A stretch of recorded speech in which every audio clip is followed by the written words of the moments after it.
Hello, welcome to Gaywatch, where we watch gay things. Sometimes we read them, and when we do, this year it's usually Heaven Official's Blessing.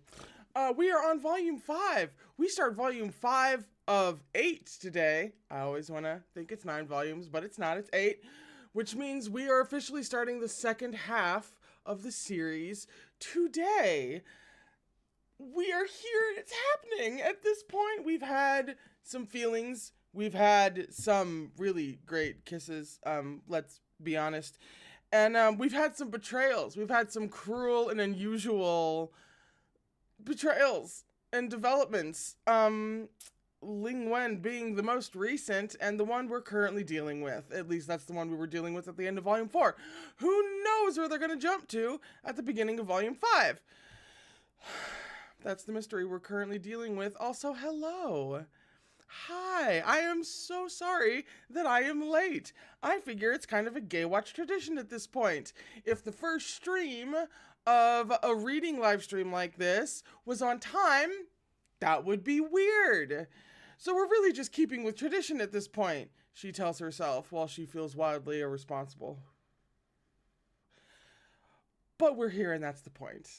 So, I just spilled tea all over me. We are still going to be reading for 2 hours. We're going to be a little bit late today. I am very sorry. A combination of ADD and anxiety has kept me up last night and made it real hard to wake up this morning. So we're dealing, but that's par for the course here. So, once again, Gaywatch tradition. I have the bookmark nice and ready. I have a glorious bookmark that I use for these things. If you are new here, hello. If this is your first time watching it live, hi. Lovely to have you here. I am usually so intent on reading that I can't catch much of what happens in the chat aside from when something's going wrong and everybody's screaming at me at once that something's gone wrong with the actual stream. That's when I usually notice. But if I tried to pay attention to both reading out loud and the chat, nothing on this live stream would ever get done. So that's that. And I have a persistent cough because of asthma that I'm trying to get addressed, but have not been able to yet. It's doing kind of okay right now. It shouldn't be much of a problem. But the bitch of it is that for whatever reason, my allergies are being kind of a problem. So even though I've taken my allergy meds, there might be a little bit more sneezing than there usually is. I really don't know why, but in the past 24 hours, that's been my life. And I'm like, of course, it's when we start a new reading series. Also par for the course. So, by the way, have you truly fathomed this fucking cover? I mean, I can't because I don't know what the volume actually entails because I've never read this. I've seen season 1 of the Donghua, like everybody else, but beyond that, I have no clue. I have no idea. This is a reading reaction. There really needs to be a catchy name for these types of live streams, because I have no idea what else to call them other than the unwieldy reading reactions. So I have no idea what's coming at all. So you can truly fathom this cover, which is fucking beautiful like all the covers, but I cannot. I just have to wait for something with similar vibes to this to actually pop up. It's both one of my favorite parts of these whole reading experiences, waiting for the cover to make sense, but it's also like it's my most anticipated, so like I'm super anxious about it as well. It's a complicated emotion. Anyway, since we're late, we're going to dive right into it. It's been a couple of minutes. People have had a chance to get the notification and hop on in. So without further ado, oh my god. Volume 5. We're on... well, literally, there's no page number since it's the very first page of when the story actually starts. We are starting chapter 73, which is called My Poochie Shrine Will Collapse Supremely, Part 2. Yeah, we're also having that shift of venue, that change of venue for midway through the series. She likes to get me comfortable and then take things away.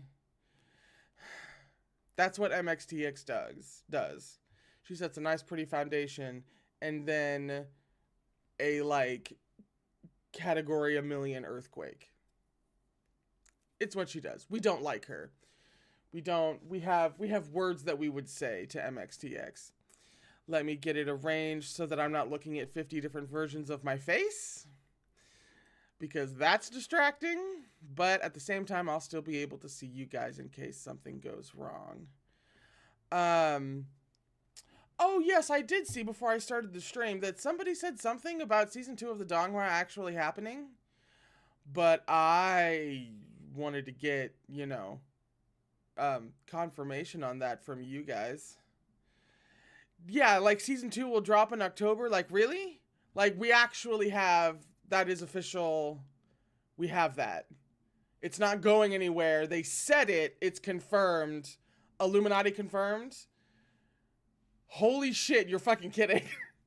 I had not heard this. They announced it today? Blessed. Blessed is today. Volume 5 has been blessed. Oh my god, there's also a teaser.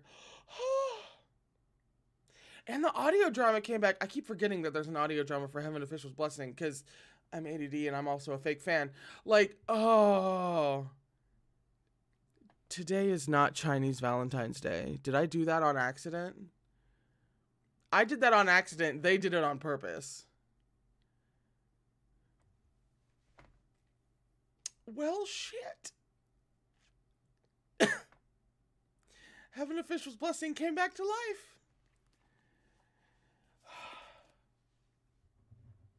I'm like really fucking happy now. I was already happy because I love these streams.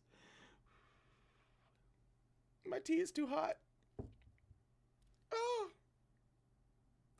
I'm gonna have to watch that teaser later. I was just about to ask if it was spoilery. Doesn't matter, because I've read the books past any Volume 2 Season 2 material. Holy shit. Wait. That's a whole other conversation? Okay. That's a whole... I gotta compartmentalize that. We are reading Volume 5. We'll have a Volume 2 moment later. Okay. Alright. One of these years, my tea will cool down. In the meantime, let's go. We're late, but we're going. Okay. No one in the spiritual communication array paid any attention to Shilian's urgent announcement. The chatter in the general array was deafening. It seemed something huge had happened. Your Highness, did you say something? Fengshen shouted to him. It's really chaotic in here right now. Shilian raised his voice to reply. Fengshen, I said, Ling Wen is the original creator of the brocade immortal. She ran away wearing it. Watch out for her. That's a lot to send in a text. What? Fengshen shouted. That's what happened? Shilian was about to expand on the details when the noise by his ear abruptly stopped and nothing more could be heard. Confused, he tried calling again. Everyone? Is everyone still there? He attempted to reconnect a few times, but still no one answered. You know, Bluetooth problems are the fucking worst. Can we just say? I'm really feeling for him. It's no use. Oh god, we have to readjust my existence to including Huachang. Whew. Huachang spoke up. Ling Wen created the upper court's spiritual communication array, and she must have destroyed it. It'll need to be entirely rebuilt. Shit. She invented the brocade immortal. Did she also have to invent, cell phones? Heavenly cell phones? She's the worst network provider. Okay. I'm fine. It's page 1. I need to calm down. It's okay. What should we do then? If he wasn't contacting Ling Wen or the Windmaster directly, he primarily communicated with the upper court through the general spiritual communication array. He didn't know the verbal passwords of any other heavenly officials. Now that the general communication array was destroyed and he could no longer depend on Ling Wen or the Windmaster, what should he do? It's like your favorite forum has just fucking vanished. It's just gone. It's always devastating for fandom. Anyway, Hua Chong seemed to sense his concerns as per usual. Don't worry, didn't Gaga already make the key issue clear? Not all the heavenly officials of the upper court are idiots, and Jun Wu is present in the heavens right now. As long as you've done your due diligence in reporting, it'll be fine. Xu Lian had been thinking the same thing, and he nodded in agreement as he brought his mad dash to a stop. They had already crossed several mountaintops and left the pursuing religious masters far behind, though it seemed they wouldn't be able to catch up with the Brocade Immortal and Tuan Yi-Jian. If Gaga still wants to investigate the Brocade Immortal, you'll have to hurry, Hua Chong added. However, Xu Lian shook his head. That was before. Now that Qi Ying is chasing Ling Wen, we've got more important matters on our hands. Senlong, he stared at Hua Chong in his arms, his gaze intent. Your form seems to have changed again. When Hua Chong was disguised as Lang Ying earlier, he had the appearance of a 15 or 16-year-old boy, and it wasn't easy for Xu Lian to carry him. Even if he could, it wouldn't look good. We are not getting the realization right now. It's not happening at the top of Volume 5. It's not. I won't let it. We're doing this later. We're not doing this now. Dear God, where was I? It wasn't easy for Xu Lian to carry him. Even if he could, it wouldn't look good. But Hua Chong seemed to have shrunk, and he now looked to be at most 11 or 12. Xu Lian could carry him with one arm, or even have him perch on his shoulder. However, Hua Chong's air of composed ease had never wavered. Because why would it? No need to worry, Gaga. It's a non-issue. The mountain will open its gates soon. Changing form is only a temporary tactic, and my old self will return after the situation is over. He unwrapped the bandages on his head as he spoke. Come on, Xu Lian. I know you're oblivious, but you're also really perceptive and smart. Could we, lean in that direction? A pair of deep black eyes gazed at Xu Lian from that snow-white face. The shadow of that handsome young man was still there upon his brow. Although he wore the face of a child, he still had that familiar, laid-back, unhurried air and expression. Xu Lian watched him in a daze, not speaking a word. Hua Chong frowned slightly. Your Highness, you... Suddenly, Xu Lian's free hand reached out and pinched Hua Chong's cheek. No. Hua Chong's eyes widened as his face changed shape from the entirely unexpected squishing. Gaga! Xu Lian laughed. Sorry, Senlong, but you're too cute. I can't help myself. No, that's not what you're... I mean, yes. Who doesn't pick up on that? But, there are bigger... It's alright. It's fine. I said I wanted it to happen later anyway. This is fine. Hua Chong was speechless. Xu Lian continued to tenderly squish him. Then Senlong, are you going to keep changing? He asked gently. Or are you going to turn into a child of 5 or 6? Or even better, a little baby? Hearing the hope in his voice, Hua Chong could only reply helplessly, I'm afraid I will have to disappoint, Gaga. Xu Lian dropped his hand and grinned. Nonsense. Senlong has never disappointed me. I'm really happy to have this chance to protect you. However, Hua Chong muttered glumly, I'm not happy. Why is that? Xu Lian asked. Hua Chong's tone turned cold. I hate looking like this. You know, I can't imagine it would be too much fun to revert back to the age in which you were the most, abused. Ooh, no. Oh, the tea is drinkable finally. Thank you. Xu Lian could actually detect a trace of loathing in his voice and was slightly taken aback. Hua Chong lowered his head. I don't want you to see me in such a useless form, much less be forced to protect me. His emotions seemed unsettled. Perhaps it was because his physical age had regressed. Hualian felt his heart stir, and he quickly gathered the boy into his arms and gently patted his back.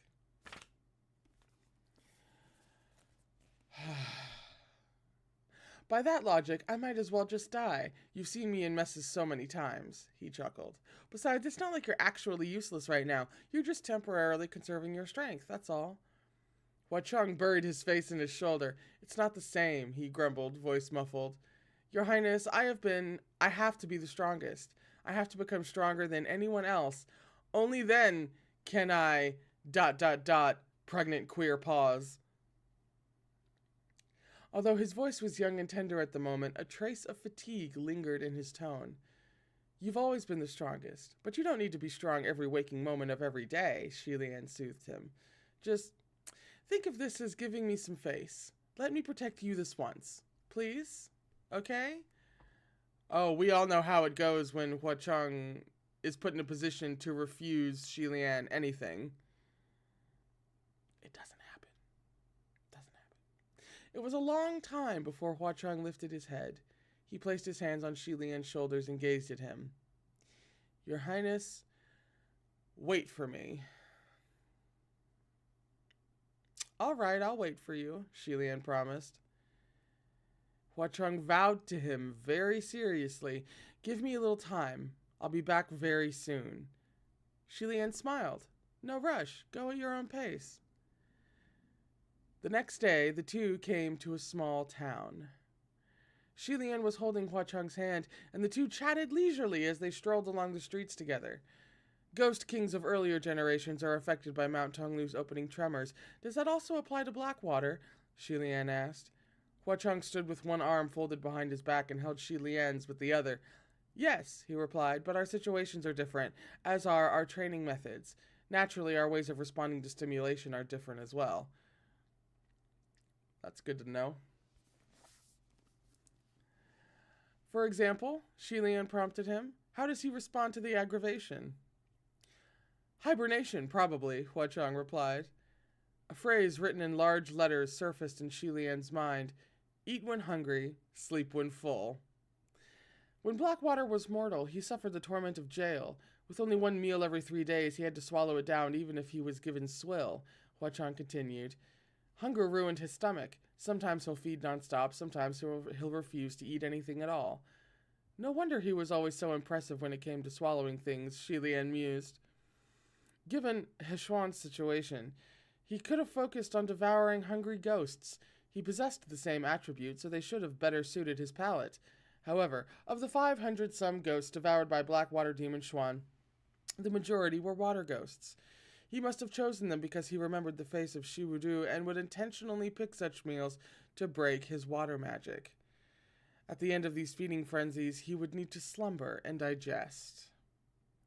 Indeed, Huacheng said, I might as well mention that Qirong was trying to imitate Hechuan by feasting on human flesh. Hualian was briefly speechless. Really? I'm not surprised in the slightest. How could anyone consider eating humans the same as eating ghosts? Well, when you're psychotic. After pondering for a moment, when you're a specific breed of violent psychotic, you know, not all psychopaths are dangerous. After pondering for a moment, he asked, the forest of upside-down corpses. Was he trying to imitate you with that? Correct, Huacheng replied. He wanted to copy my blood rain aesthetic, but he didn't know how I did it. So he just crudely strung up rows of dead bodies. I hate how much that makes sense. Today, Hualian finally understood why no one knew what to say whenever Qirong was mentioned. Today? You were today years old, Hualian? Really? Okay. He had all the appearance, but none of the class, to put it fucking mildly. Hualian sighed. Qirong took Guji away. Who knows whether the poor child has been abandoned or eaten? And Windmaster, who knows whether it was Blackwater who took him away? I pray they're both safe. Then he asked, what about your Ghost City? Won't anyone stir up trouble there in the meantime? I locked up Ghost City when I left and leaked false information regarding my whereabouts, Huachong replied. Even if anyone tries to start trouble, they won't be too hard on that rabble when they don't find me there. But I'm sure there are plenty of eyes watching that place right now. Huachong couldn't return to Ghost City, and Shilian couldn't take him to the heavens lest they be exposed by a heavenly official. This was why the two were frolicking aimlessly in the mortal realm's crowds without a destination in mind. Shilian knitted his brows. You leaked false information, but Ling Wen leaked real information. I still don't understand how she managed to see through your Lang Ying disguise. What I don't understand is something else, Huachong said. Huachong doesn't understand something? That's when you know it's a mystery, because Huachong usually understands kind of everything. What? Shilian asked. It's regarding that foul cultivator, Heaven's Eye. I've toyed with him a couple of times. His skills aren't bad, Huachong said. Yes, that's true, Shilian agreed. He's got talent and puts in the effort. Right, so why would he say that Gaga's lips are covered in ghost chi? Huachong questioned. Shilian's hands clenched, but he quickly loosened his grip when he remembered he was still holding hands with Huachong. Huachong pressed him on the subject, his voice grim. Gaga, don't blow me off with words you'd use to placate those idiots. Tell me what I did to you that night. Do we have to do it now? We're out walking, we're chilling, you're in the body of your 12-year-old self. Like, do we have to do this right now? Broad daylight? It's not what you did to me. It's more like what I did to you, Shilian thought. Just then his eyes lit up. Wait, Senlang, look over there. Oh. The look over there defense. Gaga? Huachong questioned. However, Shilian had already pulled him into a large and rather luxurious store. The store owner stood at the counter and looked at the two of... too excited. The store's owner stood at the counter and looked at the two of them up and down. A cultivator and a layman made for a curious combination. What can I do for you, Daojang? No matter what they do, they're just a weird-ass pair. I love that for them. What can I do for you, Daojang? The owner asked. Shilian lifted Huachong for the owner to see and smiled. It's not for me, it's for him. Huachong tilted his head. Where's the art of that? An instant's time later, Huachong emerged from the back of the store. Lang Ying's clothes were suited to a 15 or 16-year-old and no longer fit the current Huachong, so Shilian picked out a new outfit especially for him. Shilian's eyes lit up the moment he came into view. What a dear little young master, with skin as white as snow. Dressed in a robe as red as maple and fire, and a pair of deer leather boots decorated with silver chains, Huachong looked both handsome and spirited. His raven locks were loose. He'd previously only had a single thin braid next to his right cheek, but oh my god, we do have art! Sorry, this is the translation that keeps on giving. Oh my god, we have art. 1 second. We'll get there. Oh shit, what was the attaching? But Shilian couldn't help braiding another one on his left to match. It made him look even more sprightly. What was really too much, however, was his expression. His eyes were vivacious and bright, his air calm and steady. He truly looked like a little grown-up and nothing like a child. Such a contrast made it hard to look away. The ladies shopping in the store were all stunned, and they gathered around and clutched their hearts as they cried, "Oh my," non-stop, in appreciation. Huachong languidly strolled over to Shilian, who clapped lightly. Just as I thought. Red suits Senlang best. Huachong helplessly tugged at the little braid on his left. As long as Gaga is happy, he grumbled. Okay, now we get to look at it. Hang on. Look at it. Look at it. Look at it. Look at the cuteness. No. Adjust. Thank you. Oh, look at the cuteness. Ah. Stop it. That's adorable. Where? Okay, sorry. The cuteness just knocked me right off. Here we are. Shilian lowered his hand to put an arm around Huachong's shoulders and smiled as they went to the front to pay. Hua Chang's outfit wasn't cheap. Shi Lian normally didn't have much money to spare, so he usually wouldn't have entered such a fancy store. However, he had saved up a small fortune for renovating the shrine, and now that there was nothing left to renovate, ouch! He could buy Hua Chang some new clothes before worrying about anything else. As he was counting out his coins one by one, Hua Chang squeezed in and slapped a piece of gold foil on the counter with a resounding wham.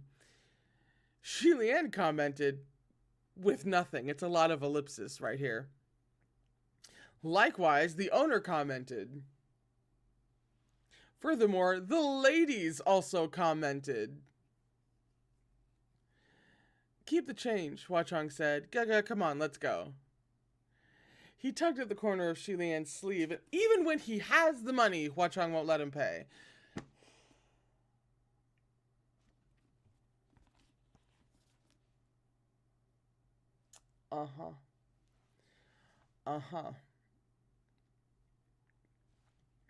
He tugged at the corner of Shi Lian's sleeve and strolled outside the store with his hands clasped behind him. Shi Lian smiled and started to walk after him, but was surprised when Hua Chang backtracked right into his arms as he came back inside. Shi Lian held him steady by the shoulders. What's wrong? He looked up and saw a familiar figure in the flowing crowd outside, and his heart lurched as well. Coincidentally, the store owner asked, Would you two like to purchase anything else? Shi Lian raised his hand. Yes, please bring me that robe. And that's the end of chapter 1. That's the end of the chapter, actually. So we are on page 21. And chapter 74 is called Out in the Wilds, Rioting at the Shady Inn. The Shady Inn, rioting at the... You know, we'll find out. The store owner was taken aback. That one? Dao Zheng, are you sure that's what you want? Yes, that one, Shi Lian definitively confirmed. With that, he simply rushed up and grabbed the robe himself. He then picked up Hua Chang, dashed to the back of the store, and slipped behind a set of curtains. This clothing store was a daring one, and innovative at that. There was a small stall inside for fitting, so those who came to purchase clothes could try them on right there. The crowd was bewildered at the ruckus. Moments later, a magnificently dressed cultivator walked past the clothing store, grumbling as he rubbed his forehead. Behind him followed a mob of strange and fierce-looking monks and cultivators. When he saw the large crowd gathered at the clothing store, he barked, displeased. What are you looking at? Forget it. Let's hurry. I need to go to the toilet again. Wait, heavens I Xiong. There are plenty of people here. Why not ask if they saw them? My lady benefactors, have you seen a white-clad cultivator pass by, accompanied by a small child covered in bandages? The crowd of customers said nothing, but there were some who unconsciously glanced at the back of the store. The chasing mob grew cautious, and they made silent gestures at each other, indicating that they should go inside to investigate.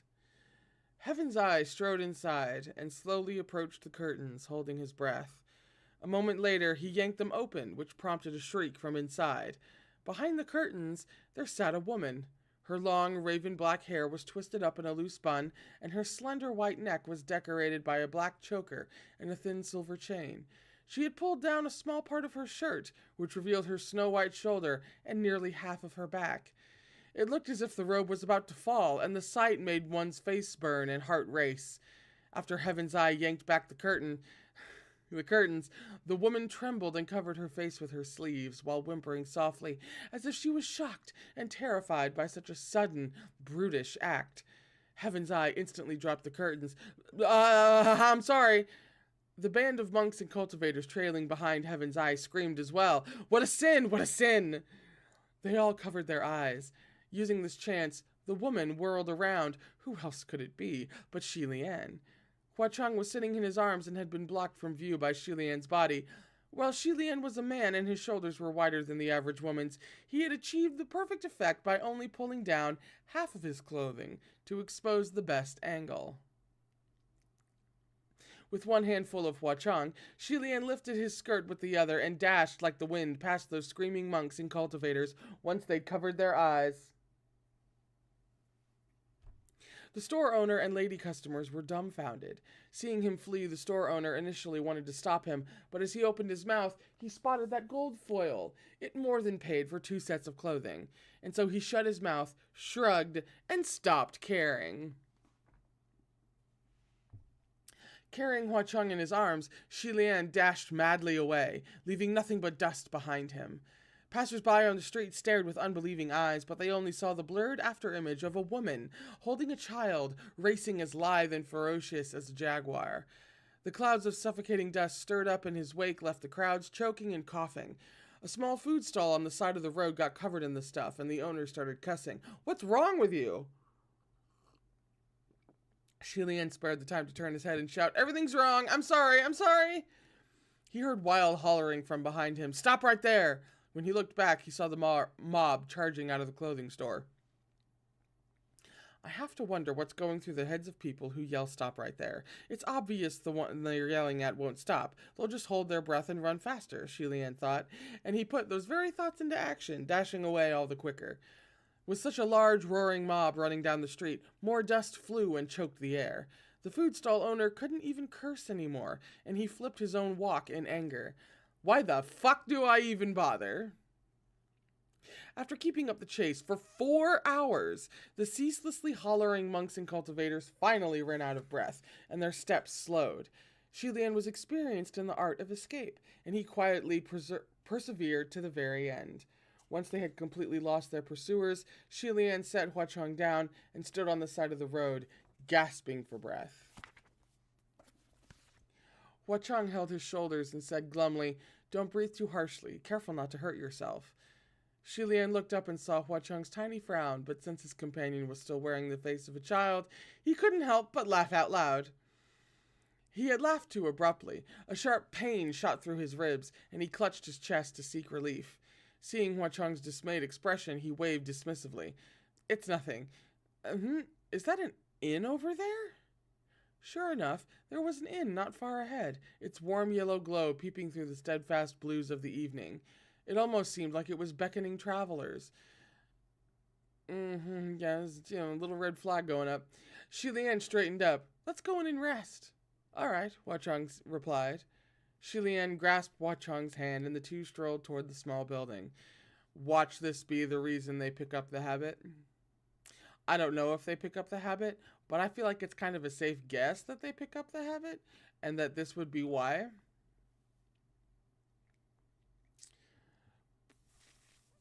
When they arrived at the entrance, Shi Lian realized that this inn had 2 levels. It was much more lavish than it appeared from afar. The doors were closed, and Shi Lian raised his hand to give a light knock. "Anyone there? We'd like to stay the night." Soon enough, someone called from the inside, "Coming, coming!" A moment later, the door opened. Several attendants came forward to greet them, their faces full of smiles. "Good sir," they initially meant to say "good sir," but the person before them was wearing women's robes. They amended their statement.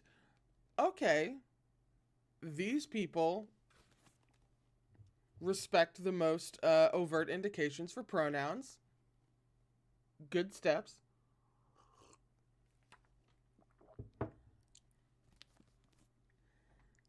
Where was I? Before the word left their mouths, Shi Lian fully emerged from the darkness with Hua Cheng in hand. This wasn't an unmarried lady if there was a child, so they amended themselves again. Madam was still half on their lips when Shi Lian's face became illuminated by the light within the inn. This guest was dressed in women's robes, but if they had to be honest, while his face was gentle in appearance, it was a man's face, no matter how they looked. The attendants fell mute at once, and it was a good moment before they simply went back to their original greeting. "Good sir, please come inside." Spoke too soon. Shi Lian smiled as he nodded. He'd worn pretty much every type of clothing at some point, and he felt not a drop of mental or physical discomfort. With Hua Cheng in hand, he crossed the extremely low threshold and sat down at a table in the corner of the lobby. Other than the attendants, there was no one else at the inn. "I'm just getting creepy vibes from this inn. I don't know, man. There's going to be a riot here at some point. Like, what kind of riot? Is riot an exaggeration? I don't know." He took the menu card. Oh, wait, smiles that were now making Shi Lian rather uncomfortable, like me. He took the menu card. It's not easy to find an inn like this in the middle of nowhere. Amazing. Isn't that the truth? It's not easy to attract customers like you in the middle of nowhere either, the attendants responded. For some reason, while they were all smiling, those smiles looked painted on, quite fake indeed. Listen, we all have, oh God, what's it called? I haven't served tables or been a waitress or anything like that, but the wife has. I, however, have worked in retail. We all have that face. We all have it. You know, it gets under your skin and it stays there, and it just becomes a life skill that you never wanted. So that, at least, is neither here nor there. That does not speak to any creepiness. That just speaks to, retail.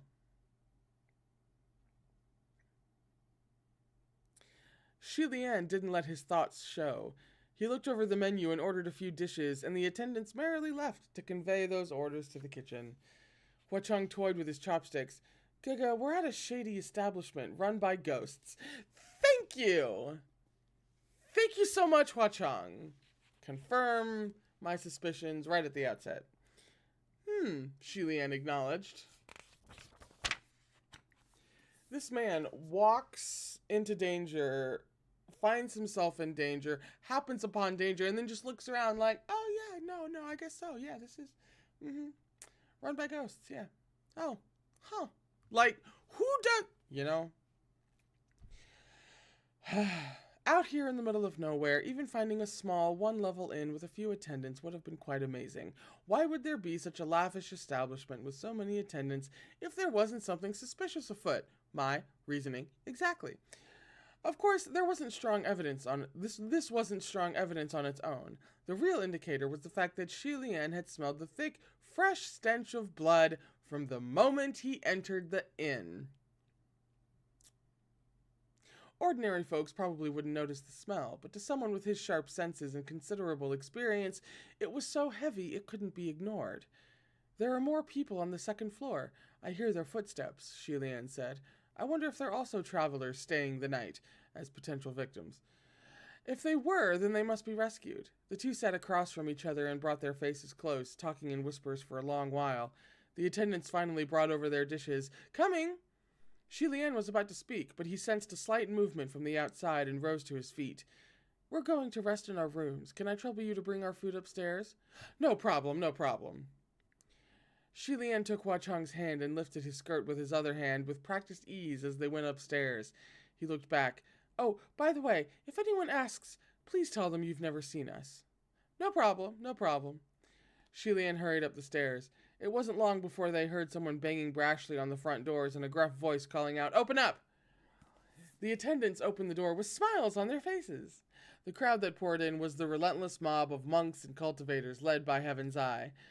By then, Hualian and Huacheng had already entered their room on the second floor. As they shut the doors behind them, they could hear the people who had just entered yelling, Toilet, toilet, toilet, and running for the outhouse while others demanded, Boss, you got water? The attendants were overjoyed at the sight of so many people coming in at the same time. We do. Please wait, it's coming. I'm so bloated, Heaven's Eye complained. Unbelievable. Those whatchamacallits, those incorruptible chastity pellets really are tenacious poison. I've only gotten through 20-something cups. How long will it take before I reach 81? Hualian was speechless. He hadn't imagined that those monks and cultivators would be so gullible. He'd told them to drink 81 cups of water, and so they really planned on drinking exactly 81 cups of water. Amitabha Buddha, I have already imbibed 25 cups of water, and I must say, it has been very effective as an antidote, one of the monks declared. I am feeling much better already. Hearing this, Hualian didn't know whether to laugh or cry. Everybody take a shot of whatever you're drinking. It's officially a volume of Heaven Official's Blessing.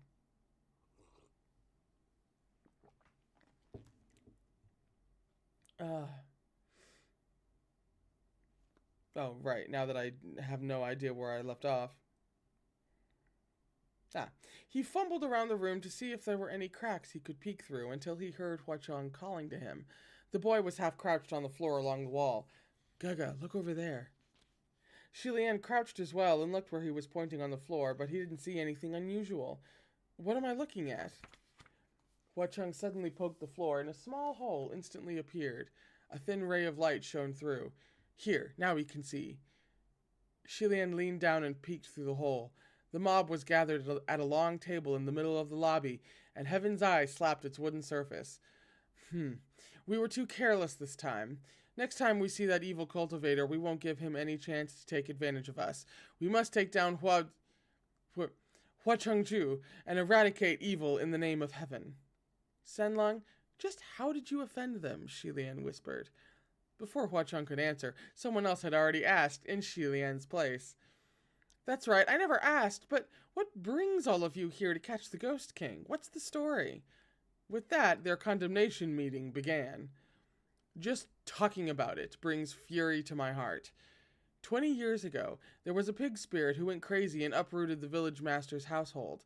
The building collapsed and the whole family was killed, and the pig fled to Ghost City. I'd only just entered the trade at the time. I chased after the creature, but I was beaten to a pulp by a bunch of ghosts. What humiliation! He also sent one of his lackeys to tell me that if you eat a whole family of pigs, it's only fair for a pig to slaughter your whole family in revenge. It's your lucky day if the pig doesn't seek revenge. If it does, then you deserved it. Now tell me, what is that rotten logic?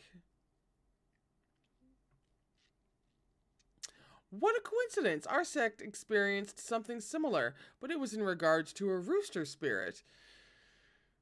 Our story's simple. The heavenly official we worshipped in our sect had his name on his hit list too, so no matter how many temples we built, he'd always burn them down. What an outrage. Absolutely unreasonable. Here, you all know of my Shishong, right? He was talented and had an infinite future. He only had one tiny vice. He loved to dally with women.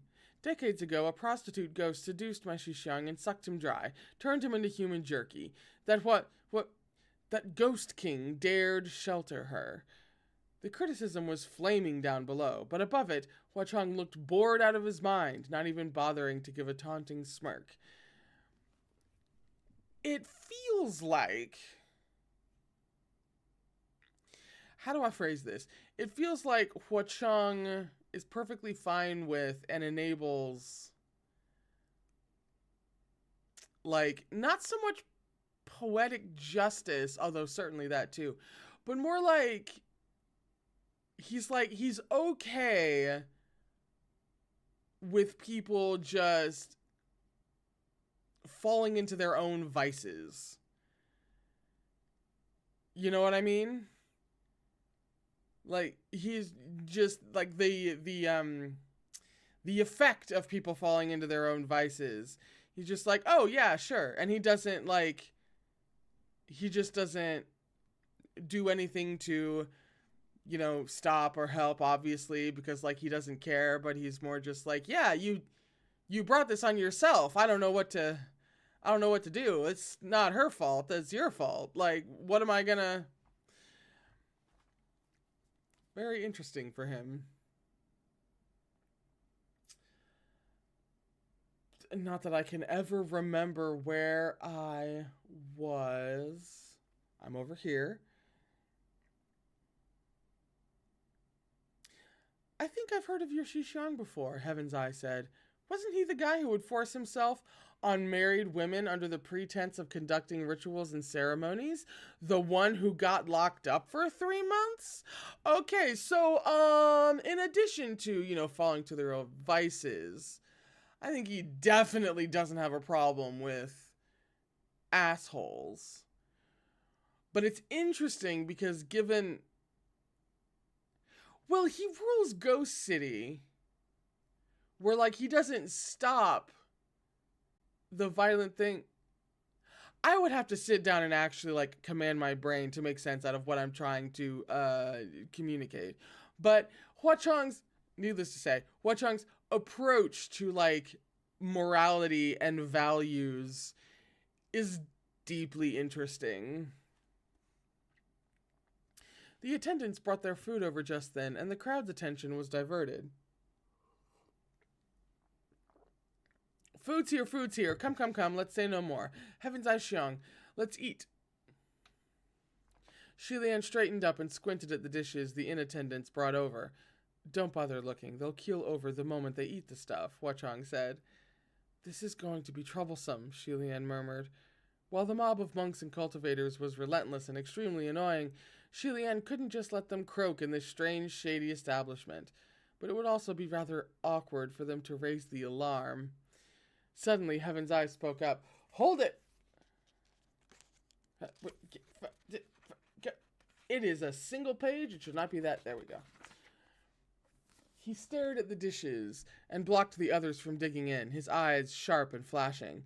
He does have some skill, Shilian praised mentally. Heaven's Eye Xiang, what's wrong? The others wondered. Heaven's Eye reached out with one finger and wiped around the edge of a plate, then raised that finger high in the air. So much grease from just one wipe of a finger, he yelled in a rage. These plates aren't clean. What kind of business are you guys running here? Shilian thought the man had noticed that something was off, but he hadn't imagined it was a different sort of off. He was rather surprised, but still, the result was the same. The moment Heaven's Eye complained, the others began to gripe as well. My gosh, it's true. What is this? It's all sticky like spit. Wait, there's hair in this dish. Oh, did not need to know that. Someone reached out with their chopsticks and stirred out a few strands of long black hair.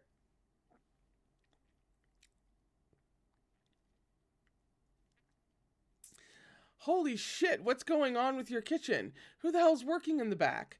The smiling attendants nervously rubbed their hands together. We recently butchered a few pigs, so those are probably pig hairs. But when the chopsticks plucked at those hairs to pull them from the dish, the hairs only seemed to grow longer and longer the more they pulled.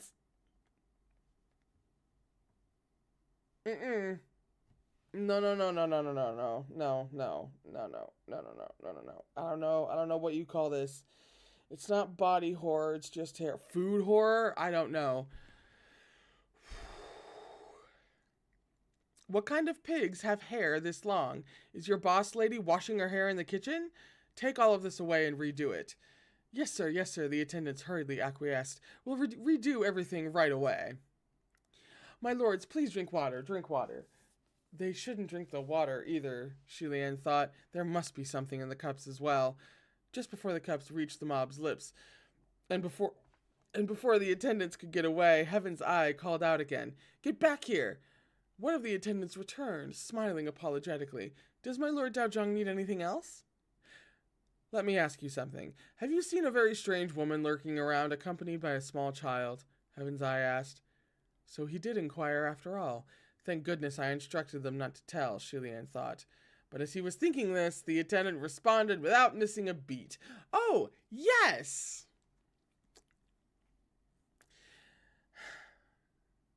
Shilian was stunned. The mob was shocked, and they put down their water and hushed their voices. Where are they? The attendant also hushed his voice. Upstairs.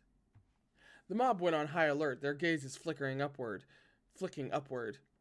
Shilian swiftly blocked the hole Huachang had poked out with his finger. A moment later, they heard the sound of a group of people creeping upstairs. Shilian skulked to the door, listening to the footsteps. It seemed that the attendant had led the mob to the second floor, and they were sneaking toward them. His left arm held Huachang, and he clutched his sword in his right. Ruye stood next to them and to serve as a shield. All weapons were at the ready, and Shilian was tense and wholly prepared to launch an attack. However, the footsteps passed by their room and continued down the long hallway. Puzzled, Shilian pressed against the door and looked out through the crack.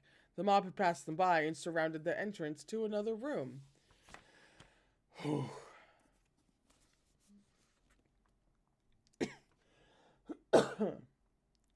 There seemed to be someone in that suite. Faint light filtered through the paper windows and reflected the silhouette of a woman sitting at the table.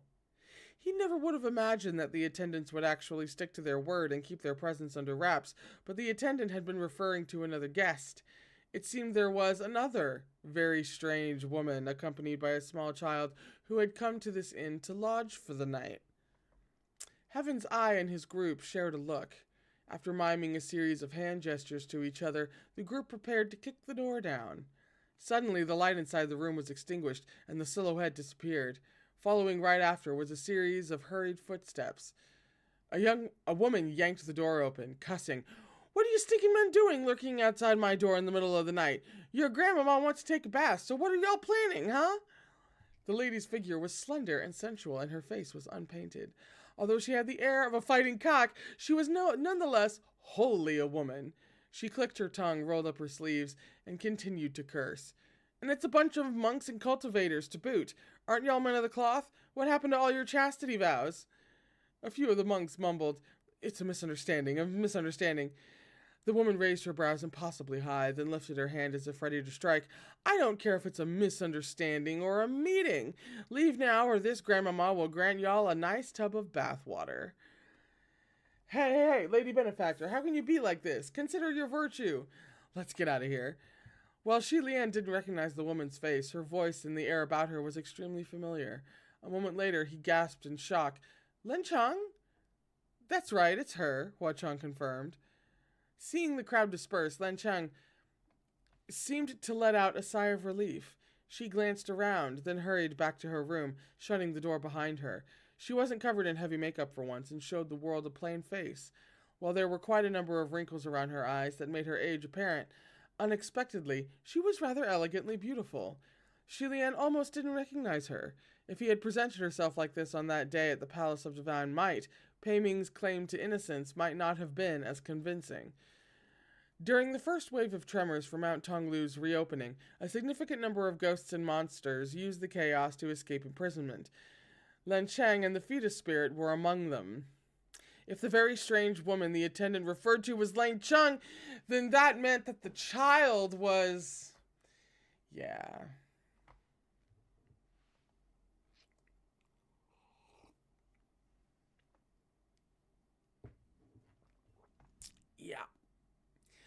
"The fetus spirit must be with her," Shi Lian whispered to Hua Chang.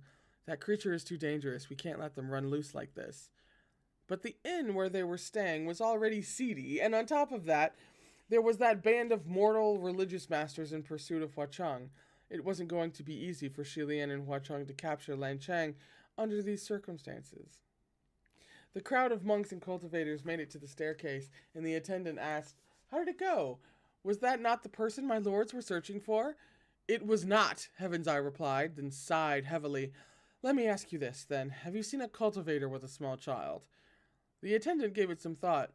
"There's no child, but there is a cultivator who is here by himself." Hearing this, the mob grew spirited again. "Where is he?" they asked in hushed voices. The attendant replied in a hushed voice as well. "Over here." This time he pointed to a different room. The crowd exchanged glances once more and yet again tiptoed after the attendant to where he indicated. When they were still a stone's throw away from the room's entrance, a sharp sound snapped through the air. A yellow talisman shot through the crack of the door, brushing past Heaven's Eye's cheeks before nailing itself into the wall behind him. Stunned, the crowd went to take a look and found the talisman halfway embedded in the wall. The wood had been split like that sheet of paper was made of iron. The group was deeply shaken. Several of the mob's members were about to charge into the room, but Heaven's Eye stopped them. "It's not him, but it's still someone formidable. Don't be rash and start something." Then he gestured politely with an arm tucked behind him and called out to the guest. "Sorry to have disturbed you, skilled master. This is simply a misunderstanding." The one inside the room declined to respond, as expected of a skilled master. As the crowd backed away, someone asked, "Daoshang, why did you say it's not him inside the room? Wasn't that scrap cultivator's hand just as powerful when he threw those hidden weapons?" Scrap cultivator. Shi Lian had to really think about it before he realized the hidden weapons they referenced were his incorruptible chastity pellets. "Well, all right." "Of course it's not him," Heaven's Eye replied in a low voice. "They both throw hidden weapons, but the one inside the room is slightly weaker in strength and skill than that scrap cultivator." He hadn't yet finished his sentence before another 7 or 8 yellow talismans came shooting from behind them, nailing into the nearby doors and walls like a volley of arrows. The crowd fled downstairs in terror and at great speed, without another word. Seeing that everyone had left, Shi Lian stealthily opened the door, tugged a yellow talisman from the wall, and returned to his room. Hua Chang pinched the yellow talisman with 2 fingers, then lightly tossed it away after taking only a cursory glance. Heaven's Eye really isn't too bad. Heaven's Eye's eye really isn't too bad. A layer of spiritual chi was plated on the yellow talisman's surface, which was why it was as sharp as a knife and strong as iron when it shot out and nailed itself deeply into the wall. When Shilian hurled those meatballs, they flew forth with such terrifying might that it was like they were a barrage of iron pellets, but they were not enhanced by any sort of spiritual powers. It was by his own strength alone. After all, he had spent centuries without any spiritual power, and he had long since gotten accustomed to depending on only himself and his own skill in all matters. The reliance on spiritual powers, that was how Heaven's Eye judged their difference in strength. Just how many different kinds of people are gathered here, Shilian couldn't help but wonder. Why is there even a cultivator like that lodging here? Could he also be here to exorcise evil? It's understandable that those mortal monks and cultivators didn't notice anything, but it would be impossible for someone of his skill level not to sense anything weird about this place. Either way, now I absolutely can't let that mob discover that Sanlung is here. If they raise their voices and that cultivator overhears, we might gain another pursuer, and he might not be as easy to deal with as the rest of them. The mob went back downstairs and returned to the lobby. Sitting back down at the long table, Shilian peeked through the hole Hua Chong had created. "I'll go have the kitchens redo your orders right away," the attendant said. "Please wait just a bit longer, my lords." "Wait, take the waters away too. Wash your cups properly before serving us." Of course, of course." They're gonna go wash it in blood, like you know they are. It's gonna be some kind of fucked up.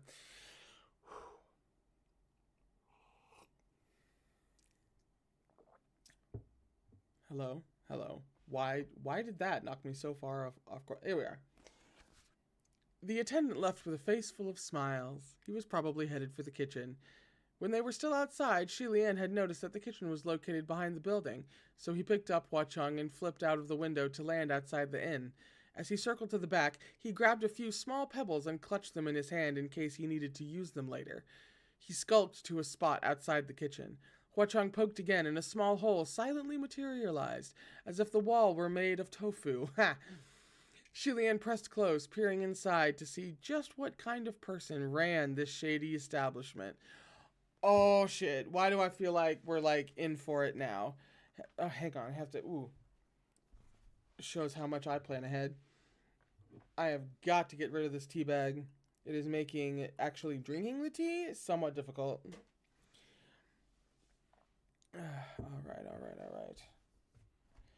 All right. Oh, Jesus. What the hell is in this? Okay. The light from the kitchen was dim.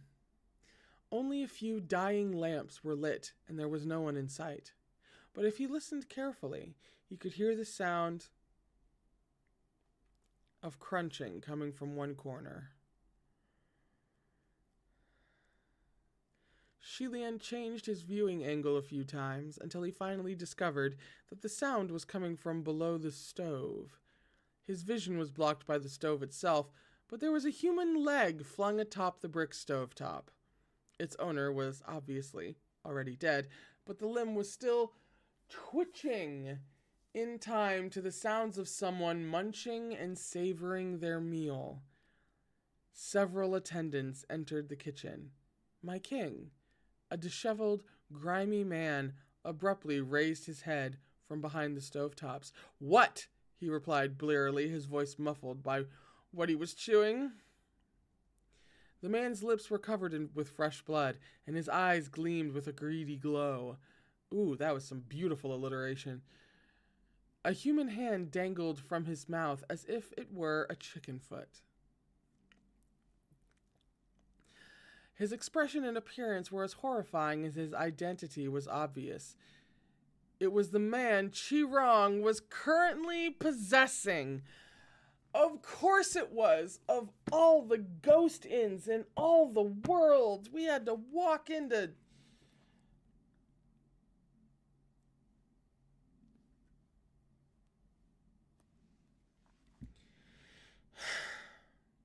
Jesus.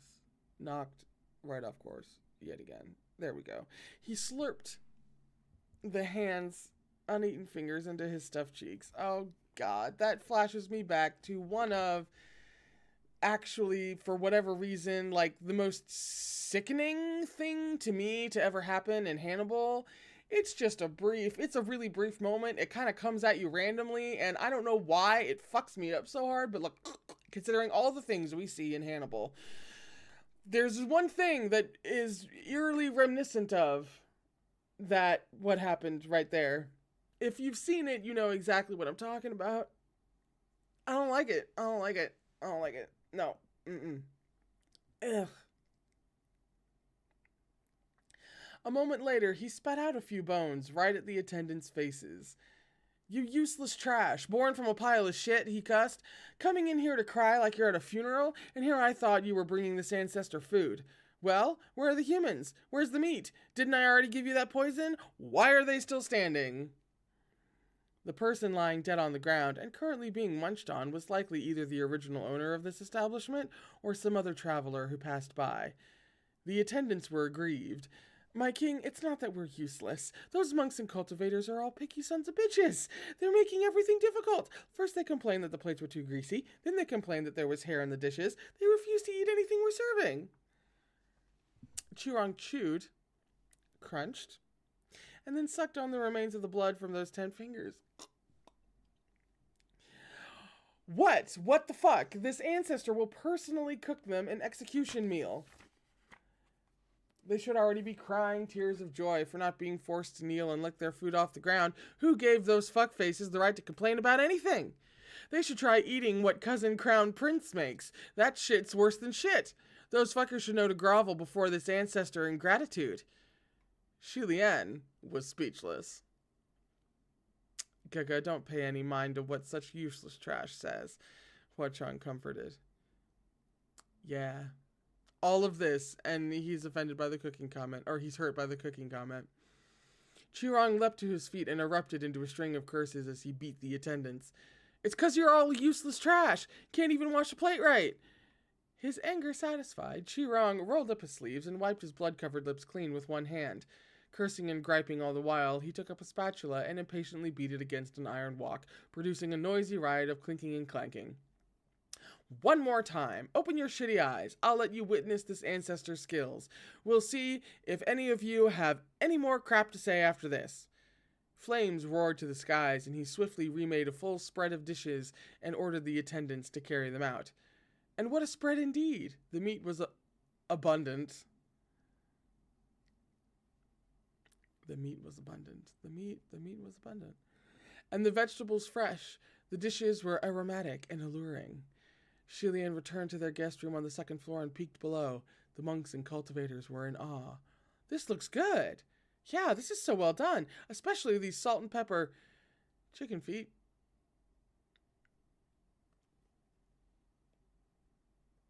I hate her. I hate her. I hate her so much. I hate her so much. That was so fucking slick.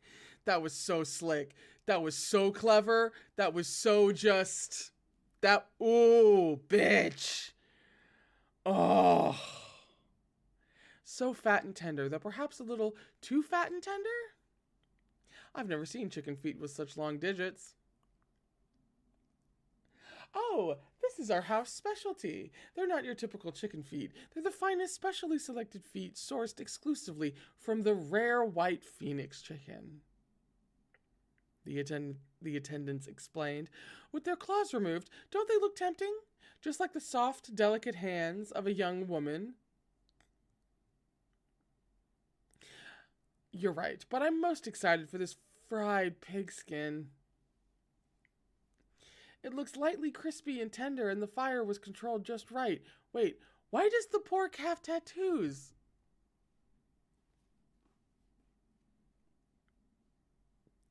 Oh, it's because our chef wanted to demonstrate his godly carving skills, the attendants explained. He intentionally etched that on to show off a bit. That's all. Mother, what big eyes you have. The sweet and sour ribs, oh. It's like every other mention of a fucking dish. The sweet and sour ribs don't seem cooked through, and the sauce is too thick. You're not trying to cover up anything funny with the flavor, are you? Aha, aha, ha, ha. Oh, nothing of the sort, the attendants explained. Everything in this establishment is butchered on the day of and sold fresh. It's just that our chef has a taste for stronger flavors, that's all. Seeing how they were endlessly praising the dishes and were ready to dig in, Shi Lian really couldn't continue to stand by. He flung one of the pebbles he'd picked up earlier out of the small hole. His shot hit the hand Heaven's Eye was using to raise his cup, which was filled with water for his continued pursuit of detoxing. His arm shuddered, causing water to spill from the cup and splash right onto a smiling attendant's face. While the liquid wasn't hot, it was like he'd poured boiling water on the attendant. The attendant covered his face, wailing. Everyone at the table brandished their weapons in shock. "What's going on?" Heaven's Eye seized the attendant's hand and yanked it aside, and the crowd gasped. The attendant's facial features were half melted, as if water had spilled onto a sheet of paper and blotted the ink. Oh, metaphor! Oh! Blurry, hazy trails of ink spread along his cheeks and rolled down. The attendant's facial features and ever-present smile had been drawn on with a brush. Without missing a beat, the mob flipped the table and started a brawl. The attendants hugged their heads in defense as they were beaten. "My lords, please stop," they howled. That very strange woman with a small child you're looking for. That strange cultivator? He's upstairs. They're right upstairs. Go find them. Let us go. We're only part-timers." Part-timers? Who are you kidding? Trying to deceive us? Think we're that easy to fool? It's too late now. You would not have noticed shit if it wasn't for Shi Lian tipping off Heaven's Eye.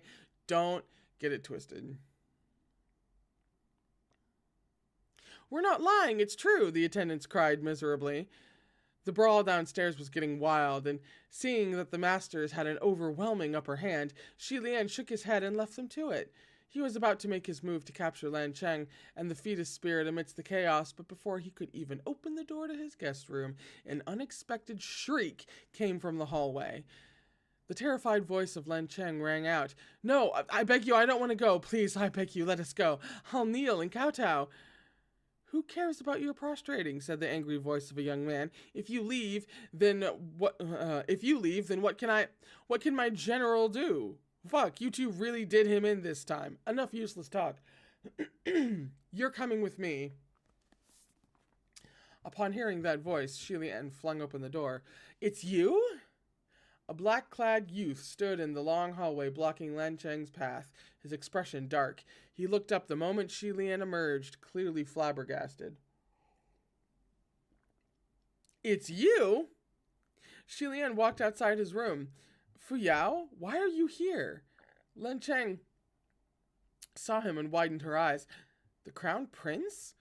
Fu Yao looked him up and down. His lips twitched, but at least his eyes didn't roll. "Why are you here?" Shi Lian glanced down at himself, then hurriedly stripped off the woman's clothing he was wearing. "It's a long story." Just then, Fu Yao noticed Hua Chong standing by Shi Lian's side, and his pupil shrank. "You!" he cried in spite of himself. That's the fourth "you" in half a page. Hilarious. Hua Chong sneered and ignored him. As for Lan Cheng, he turned to bolt the moment she saw him. Fu Yao noticed and whirled around. "Stop right there!" He hadn't taken a single step before a long, white silk band shot out and wrapped around her ankle. Lan Cheng tumbled to the ground, but she immediately flipped onto her back, hugging her belly. It would seem that the fetus spirit was hidden in her stomach again. Great! Safekeeping? I guess? "If you wanted her to stop, you should have done this. Just shouting about it is pointless," Shi Lian said as he reeled Roy in. "By the way, you were talking about your general earlier. What happened to him?" Fu Yao didn't respond. He simply humphed and stormed over to seize Lan Cheng's arm. He seemed truly furious. Not only did he forcefully grab a woman with a hard, unforgiving hand, but he had even uttered a profanity earlier. This was not at all the Fu Yao they knew. Unexpectedly, before he managed to pull Lan Cheng up, her belly swelled up like a balloon. A white figure shot out and lunged at Fu Yao's face, shrieking. It was the fetus spirit. Every time it returned to its mother's womb, it recovered enough energy for another round of mayhem. Thus, its strike was ferocious and treacherous, and Fu Yao had to focus to beat it back. With a swift smack of his hand, the fetus spirit was slapped away like a ball. It hit a nearby wall with a bang, then ricocheted off and shot towards Shi Lian. Catch it! Don't let it run away, Fu Yao shouted. Before Shilian had even moved, Hua Cheng was already there in front of him to act as a shield.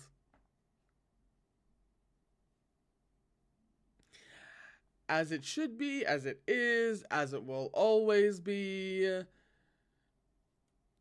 Before Shilian moves, Hua Cheng will always be in front of him as a... The fetus ball abruptly halted in front of him, then changed trajectory to charge at Fu Yao once again. As the ghost ball ricocheted and rampaged about the upstairs corridor, complete chaos also reigned down below. From the first floor, they could hear the cries of the attendants, begging for mercy. "My lord cultivators, please be magnanimous. We lowly ones were only doing this for a bite to eat."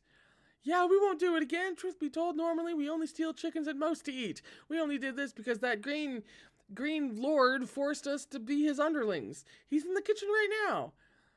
Seeing that the situation had fallen into complete chaos, Shilian suddenly remembered something and leapt out the second floor window. Chirong sat in the kitchen with his legs crossed, picking at his teeth as he cheerfully waited for his meal to serve itself. A loud rumbling sound shook the room. Then someone kicked down the wall and leapt into the kitchen. "Chirong, where's Guji?" This classic martial god entrance shocked Chirong to his feet. "You? Why are you here? Can't you knock like a normal person?" Without missing a beat, Shilian went over and smacked Chirong's head into the chopping board, then pinned him down hard like he was a duck to be butchered. "Oh, this is my song." "Cut the nonsense. What did you do to the child?" Chirong grinned, a smile full of teeth. "Look, isn't he right here all over the ground?" What was the ground littered with? Human bones? Fury blazed in Shilian and he squeezed harder. Chirong started wailing and howling. He better be fucking joking. If he's not joking, he better be joking. Fury blazed in Shilian and he squeezed harder. Chirong started wailing and howling. "Arm! Oh, my arm's broken! Broken! Cousin Crown Prince, wait! Okay. I'll be honest. I lied. I didn't eat him. I didn't. I was gonna, but I haven't yet." That's better for you. That is good news for you, sir. Not that you already don't deserve to just not exist, but still. "Where is he now?" Shilian demanded. "Stop crushing me! Stop crushing! I'll tell you. The excess baggage is locked up in the firewood shed right there. Just take a look and you'll see." Shilian ordered Rie to bind Chirong, then he opened a small door on the side of the kitchen. Sure enough, Guji was curled up inside. Shilian reached out under his nose to check his breathing. It was steady, and his little face was red and flushed. He looked like he was sound asleep. However, when Shilian lifted the boy, he could feel that the small child was feverishly hot to the touch. Oh no, Shilian thought. By that point, the monks and cultivators had poured into the kitchen as well. The moment they entered, they nearly tripped on the piles of human bones on the floor. It was a shocking sight, and they cried out in alarm. Huh? What a shady establishment, to put it fucking mildly. "So all those dishes, they were all made of human flesh? I told you I'd never seen a chicken feet that long." There was another loud rumbling noise, and a new hole was punched through the ceiling. A white ball came crashing down. "What's that?" the mob cried. Soon after, Fu Yao jumped down through the hole as well, hurling out over a dozen yellow talismans with one swing of his hand. "Get lost! Don't get in the way of my work!" he yelled. "Oh, it's the skilled master!" the mob cried. Len Chang dragged herself over and rolled down through the hole too. "Stop hitting him!" "With a woman?" the mob cried again. This mob is just, they're being continually shocked within an inch of their lives over and over again. Peak comedy. Yellow talismans shot everywhere like iron needles, like flying blades. While Shilian dodged by just slightly shifting his body, Chirong couldn't get away, and all of the talismans thudded squarely into his back. "Ghost murder!" he wailed pathetically. The mob swarmed over and gathered around him to examine the talismans, gasping in awe. Wow, what incredible aim. The once perfectly serviceable kitchen was suddenly horribly crowded, cramped, and clamorous. Ooh! Mwah! More alliteration. Fu Yao was chasing the leaping and dodging fetus spirit, and then Cheng was chasing Fu Yao as if she'd gone mad. Half of Qirong's face had been crushed out of shape by Shi Lian pressing him to the chopping board, and his back had turned into a target for the talismans Fu Yao had hurled while the crowd watched. Len Cheng would even occasionally step on Qirong in the heat of her chase. Why are there so many people? Qirong lamented. Who are you? And who are you? Is no one gonna let me fucking eat? Why is it always like this no matter where I go? What do y'all have against me? How much time you got? As he wailed, his eyes spun, and he saw through the collapsed wall of the kitchen to the yard outside. Hua Cheng was out there, looking like he hadn't noticed the mayhem inside. He sat calmly under a tree, relaxed and idle enough that he'd built a gold foil palace. Who knew how long he'd been playing around, bored out of his mind? He had already constructed a sumptuous little mansion from over a dozen sheets of gold foil.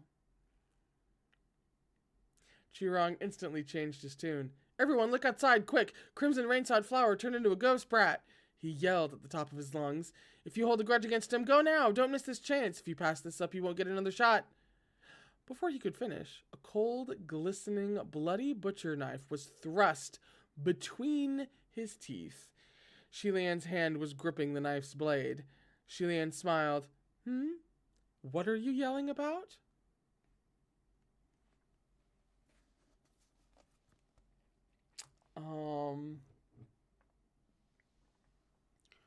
We already talked about how the standard is Hua Cheng being in front of Shi Lian protecting him, right? We did not cover the other side of that, which was, you so much as tell someone to go over there and hurt Hua Cheng, and Shi Lian will fucking end you. That's his berserk button. That's his, yeah. I'm not personally enjoying that at all. MXDX doesn't know what I like.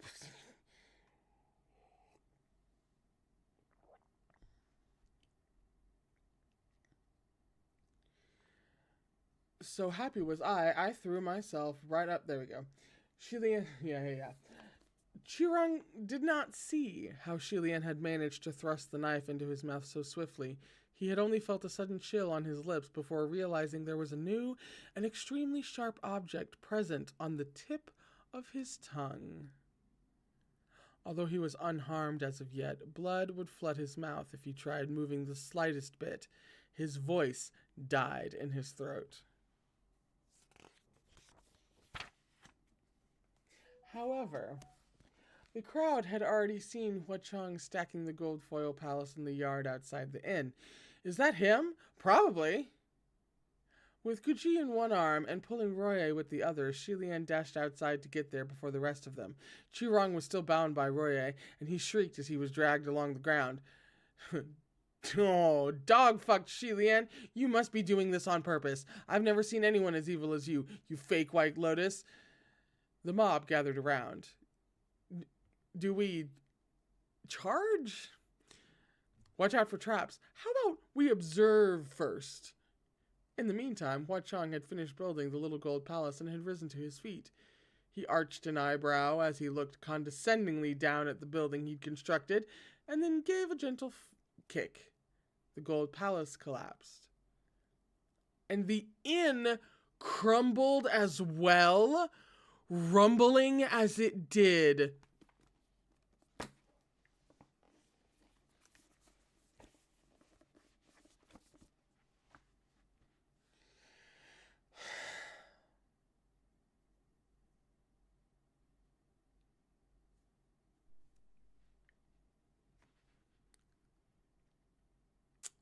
My hatred for this woman knows no fucking bounds.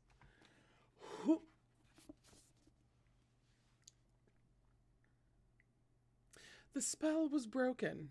Shi Lian turned back and looked.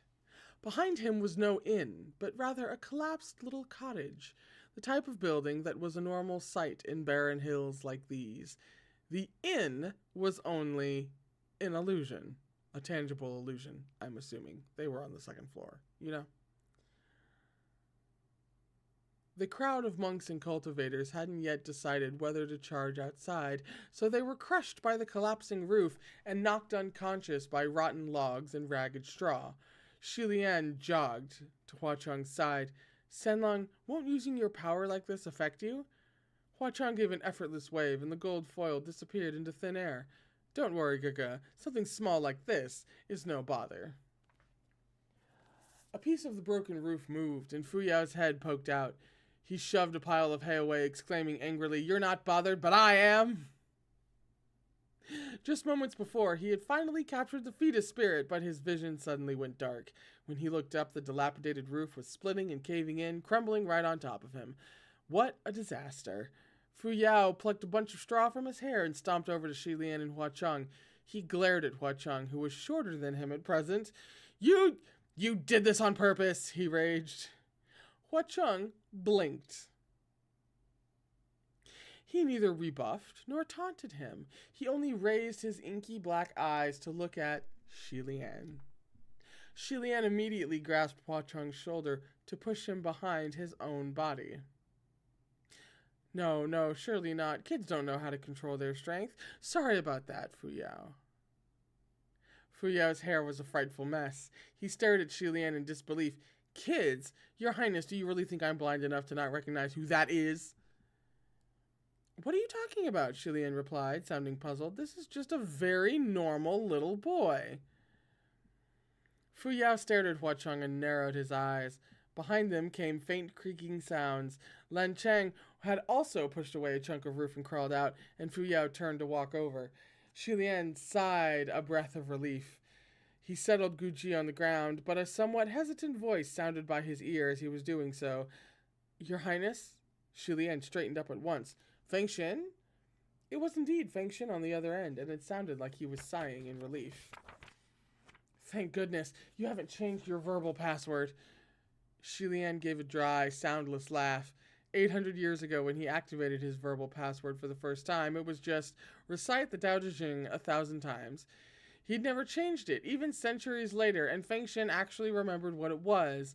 Shilian recalled the way Feng Xin had laughed until he was hoarse when he first heard that verbal password all those years back, and he couldn't help but feel nostalgic, even though it was hardly the right time. Yes, it hasn't changed. How are things in the upper court? Has the Heavenly Emperor been informed of the matter with Ling Wen? Hua Chung could tell that he was talking to an upper court official and conscientiously stepped away, placing his hand on Guji's forehead to check for a fever. Feng Xin's voice grew serious. Things aren't good, and yes, he knows. The entire upper court is in chaos right now. Shilian sighed. Ling Wen has always handled coordination and management of upper court affairs, so there's no helping that. Can't any other civil gods take her place? They've tried, but they're not effective, Feng Xin said. Usually they're the first to scorn the palace of Ling Wen, like they could do the job 10 times better if they had the chance. Now this is satisfying. But now that we actually need them to take up the task, not a single one can do even half of what she does. Just organizing news and information completely overwhelmed them. A number of civil gods have already dropped out and refused to help any further. Shilian shook his head. And it's not just Ling Wen, Feng Xin continued. Something happened with Mu Qing, too. He was detained at first, but he attacked and injured the official who was guarding him and escaped. What? On hearing this, Shilian jolted, then immediately looked at Fu Yao on impulse. The black-clad youth was saying something to Lan Cheng, and while there was displeasure on his face, the disquiet was more obvious. Shilian walked farther away and hushed his voice. What happened to Mu Qing? How did it come to that? It isn't just that he was locked up. The entire palace of Xuanzhen has been suspended pending investigation. Feng Xin replied, It's all because of the fetus spirit. Shilian suppressed his voice further. What happened with the fetus spirit? Is he really involved in that case? Yes, Feng Xin said. Mu Qing was responsible for apprehending the female ghost Lan Chang and that fetus spirit, as they were among the nefarious creatures that escaped. But he didn't manage to capture them. He let them get away. During the pursuit, the fetus spirit recognized Mu Qing. It said Mu Qing was the one who carved it from its mother's womb and molded it into a little ghost. Motherfucker. That's impossible, Shilian blurted. No way, even though Mu Qing is someone who's... Well, surely he had no reason to do something like that. Who knows, Feng Xin said, but apparently there's an evil cultivation method to accelerate ascension, which involves the use of dead babies. Yeah. No, sure. Sure.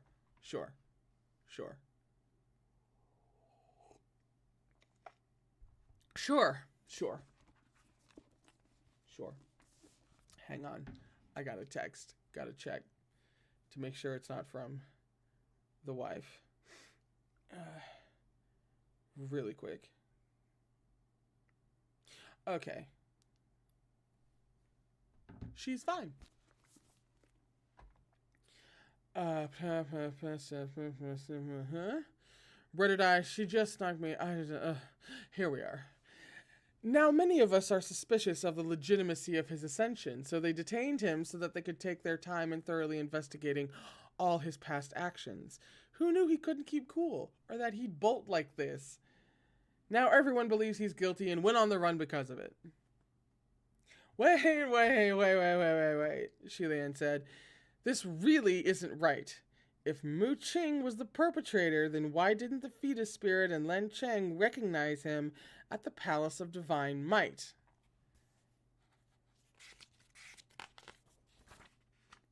Why did they only accuse him while trying to avoid capture? It's very obviously slander, is it not? By the time I found out, things had already gotten bad, so I'm not sure what really happened, Feng Xin said. It seems Lan Chang and the fetus spirit didn't know the identity of the one who performed the evil ritual, but the fetus spirit had a random moment of clarity while it was being molded. In that instant, it broke free of the spellcaster's control and bit their arm. When the fetus spirit was fighting with Mu Qing, it happened to see that there was also a bite scar on his arm, and it was centuries old. Did the bite mark match the fetus spirit's teeth? Shilian asked. It was an exact match, Feng Xin replied. And how did Mu Qing explain this? Shilian asked, brow furrowed in contemplation. He admitted that he'd seen the fetus spirit before, Feng Xin said, but he doesn't admit to being the perpetrator. He says that he saved the fetus spirit out of benevolence, and it bit him in the process. He might as well not have tried to explain anything with a confession like that. That was quite true. As far as everyone else was concerned, Mu Qing would never do anything of the sort.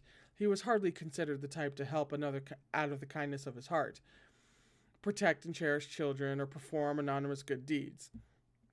Mu Qing had always been a loner. He never showed any kindness that wasn't strictly required of him, and didn't have any intimate friends in the heavens. Now that something like this had happened, no one would believe him even if he tried to argue, and naturally there was no one to speak on his behalf. This was probably why he chose to run away and investigate the truth himself. In any case, things are still out of control up here, Your Highness, Feng Xin said. Where are you right now? The Heavenly Emperor said the gathering of ghosts probably can't be stopped at this point. Hurry back to join the emergency assembly. I'm currently, Shilian started. Before he could continue, Fu Yao's cold voice sounded from behind him. Who are you talking to? That's the end of the chapter. We are now on page 53, entitled Sharp-Tongued with Pointed Teeth, Winds Devoured and Arrow Shredded. Sharp-tongued with pointed teeth, winds devoured and arrow shredded. If their goal was to induce like as much anxiety as possible in the reader at that chapter title, mission accomplished. I hate you all. That's not great. We're on page 53. Did I say that? We're there. We're on page 53. Shilian heaved a sigh and turned around.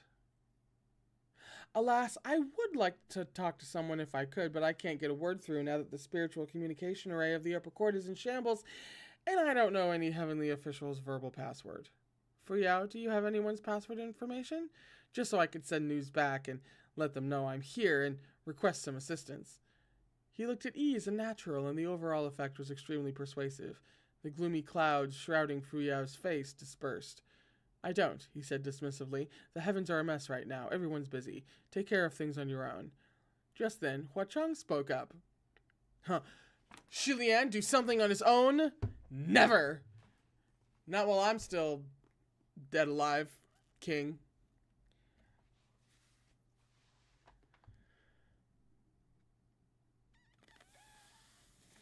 Hello? There we go. Gaga, this child hasn't eaten in 2 days, and he's burning up. Fucking kill Qirong.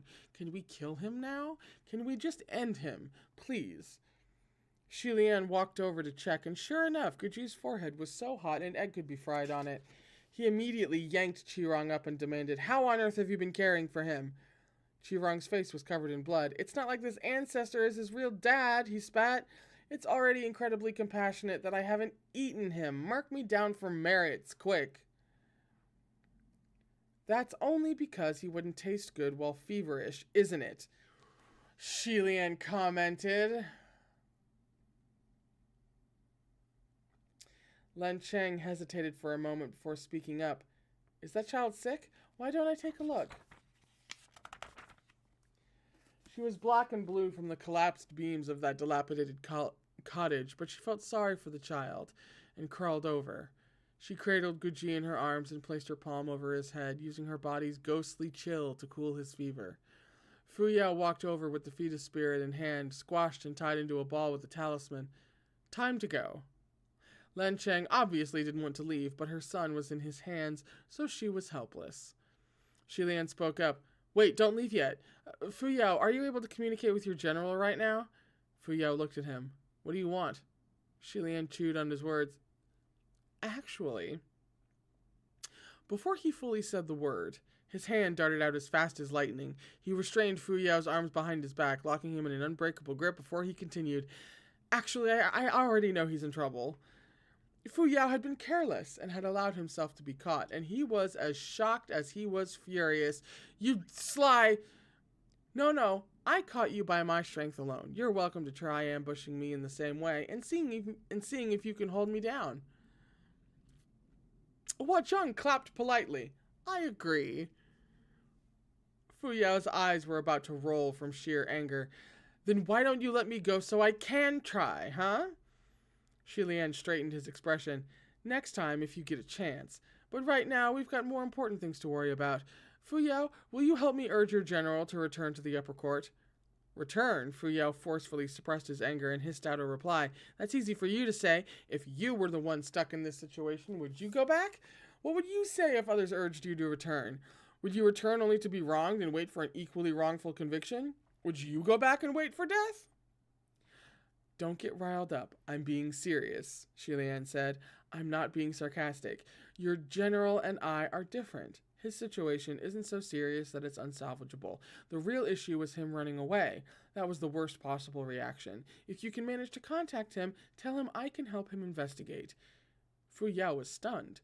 You? Help him investigate. Yeah, I've done a lot of investigations, so I'm fairly experienced. More experienced than he is, anyway, Shilian said. Your Highness, need I remind you, since you returned to the heavens, how many heavenly officials have you investigated?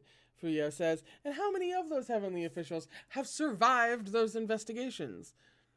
Shilian softly cleared his throat.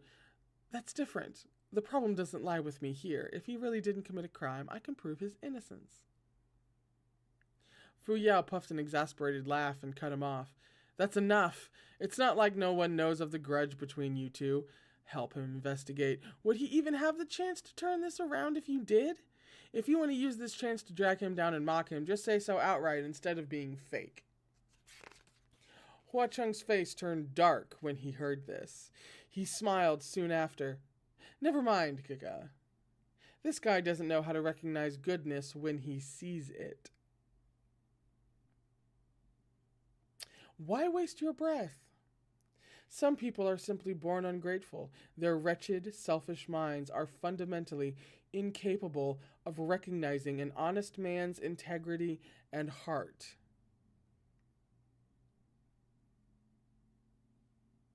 Who knows? After investigating, you might uncover that he really did commit the crime. He doesn't trust you, and I don't have the time to care about his issues. Let him struggle and figure things out for himself. Fu Yao eyed him and taunted, "Kid." Hua Cheng returned his respects and mocked back, "Junior official?" Fu Yao's face dropped slightly. Xi Lian tightened his hold. "Well, these two are completely different matters. Personal affairs and business shouldn't mix," he said gently. "It's one thing if there is a grudge between us, but whether he committed a crime is another matter entirely. Someone like Mu Qing, even though he's pretty narrow-minded, overly sensitive, paranoid, has a bad personality, is prone to fixating on the little things, never says anything pleasant, likes to nag, is always offending others, and has garnered a lot of dislike on that account, has no friends and remembers small, unimportant offenses for far too long." Xi Lian went on and on with a straight face, all in a single breath. He concluded with, "I've known him since we were young. He's still got principles."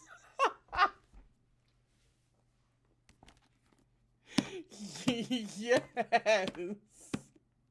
Oh, shit.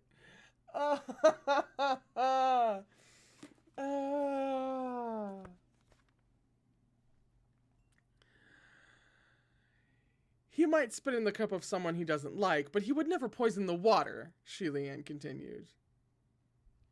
"Really? That's still gross, though," Hua Cheng commented indifferently.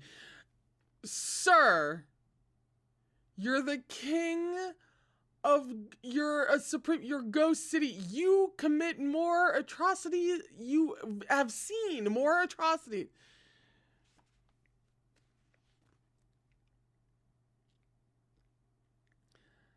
Veins were popping on Fu Yao's forehead. "No, he would never spit either." "Laxatives, then," Xi Lian said. Fu Yao seemed as though he was holding something back as he gritted out a response. Must you describe him that way? Are you speaking for him or against him?" "Sorry, I just couldn't think of any better examples at the moment," Xi Lian apologized. Fu Yao tried struggling, but he couldn't get out of Xi Lian's hold. "Were you just snitching to someone in the upper court?" he demanded in alarm. "Not yet. I was just chatting. Don't worry, I won't hurt your general," Xi Lian replied in a heartfelt tone. "If he really doesn't want to go back, then why not join me? We can work together. That way, there's a witness for anything he does. He won't be able to clear himself otherwise, and things will only get worse." Just then, there was a roar of crude laughter from behind them. Qirong had been staring at Lan Chang's face and suddenly lost his mind. Now is when it's been gone for a while. But anyway, "I wondered who this was. Aren't you my lady Jianlan?" Lan Chang was holding Guji in her arms to cool his temperature, but when she heard Qirong, she shuddered and her eyes widened. "Who are you? How do you also—" Qirong snickered. "How do I know? Please, you almost wound up having to call me your little cousin. Why did everyone from the past... What, did everyone from the past turn into a ghost? I've been fucking around all over the place, and all I see are familiar faces. This world is so small and lively." Xi Lian frowned. "Qirong, have you gone mad again? Who's Jianlan?" Cousin Crown Prince. Are you blind or are you just playing dumb?" Qirong taunted. "Look closely at who this is. It's the #1 eligible maiden of our Shanlei, the young Lady Jianlan. Her family was full of politicians and merchants, indescribably grand and glorious. Her looks were only so-so, but her name was always on the list every time there was a Shanlei beauty appraisal. She was so proud that her eyes grew on the top of her head. She saw and cared for no one. She almost entered the harem to be elected as your consort." "What?" Xi Lian's eyes flew to Lan Chang's face. Back then, the king and the queen did indeed intend to select a consort for him. They summoned a number of carefully selected, exquisitely beautiful girls to the palace for a banquet to let him see if there was anyone in particular that he might fancy. However, young Hualian had his heart wholly focused on cultivation, and he left the banquet after making only a single round of the room.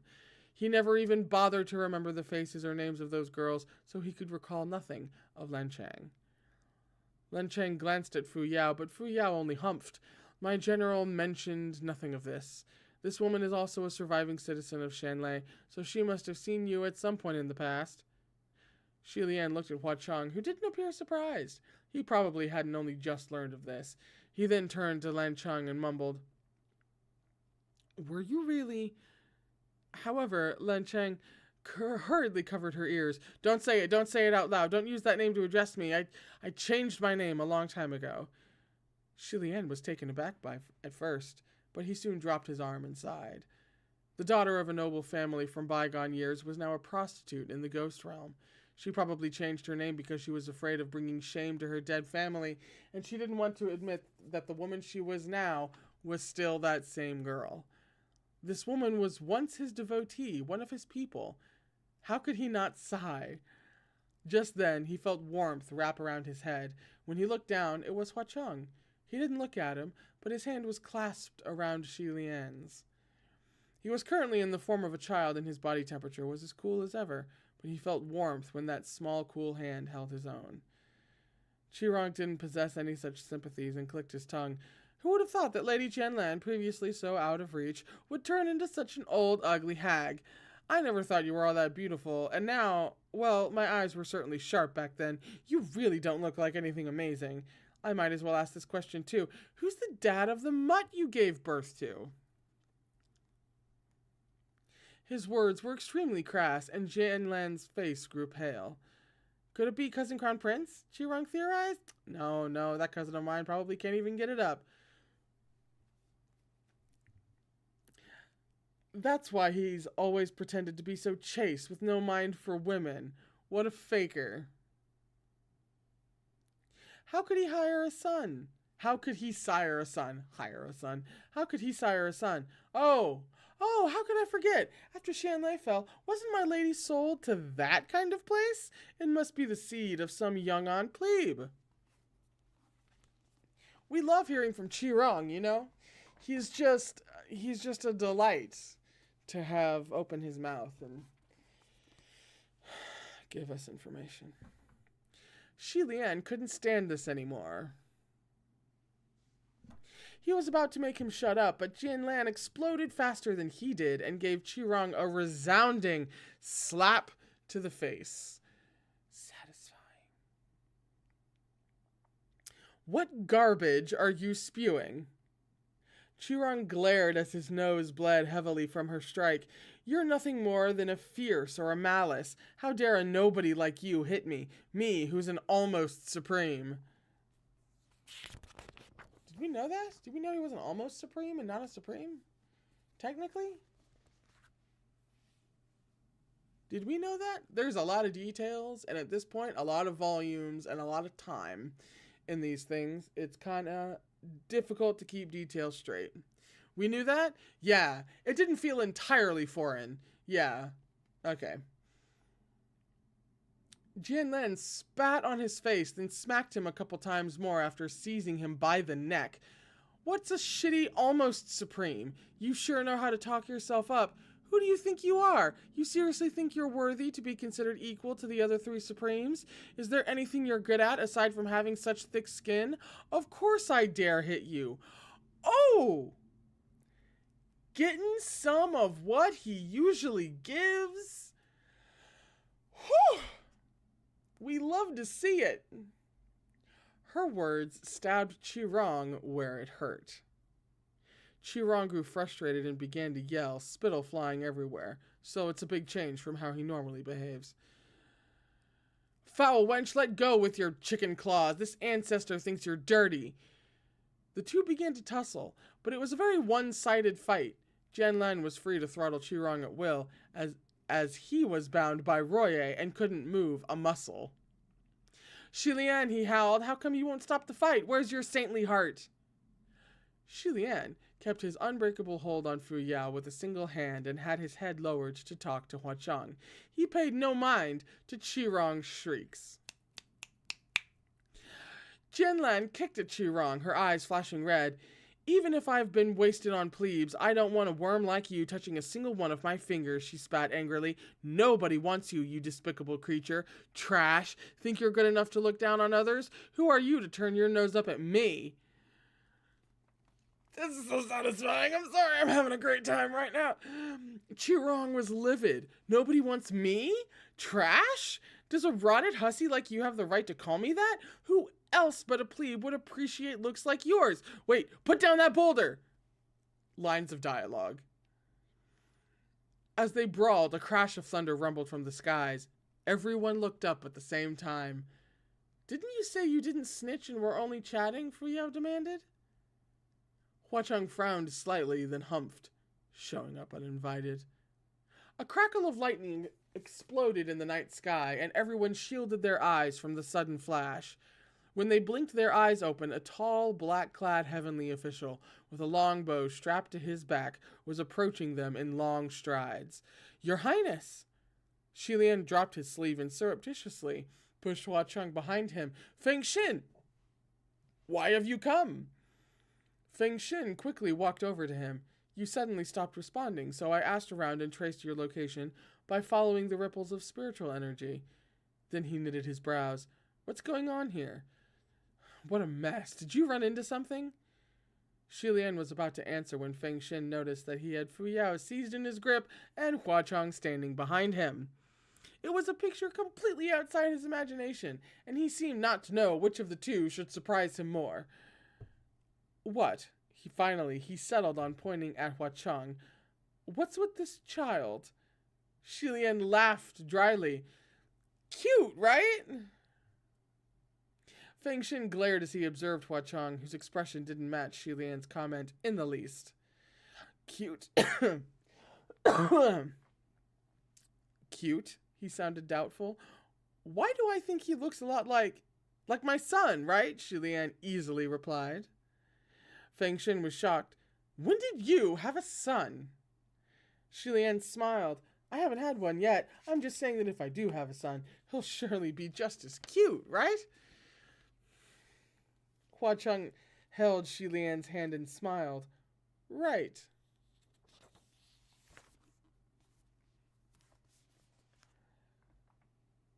These are more ellipsis comments, but basically Feng Xin says nothing. Fu Yao says nothing. Miss Lin Cheng, don't run, Shilian called. Feng Xin whipped around and saw a woman's shadow leap away from Qirong and start wildly dashing away.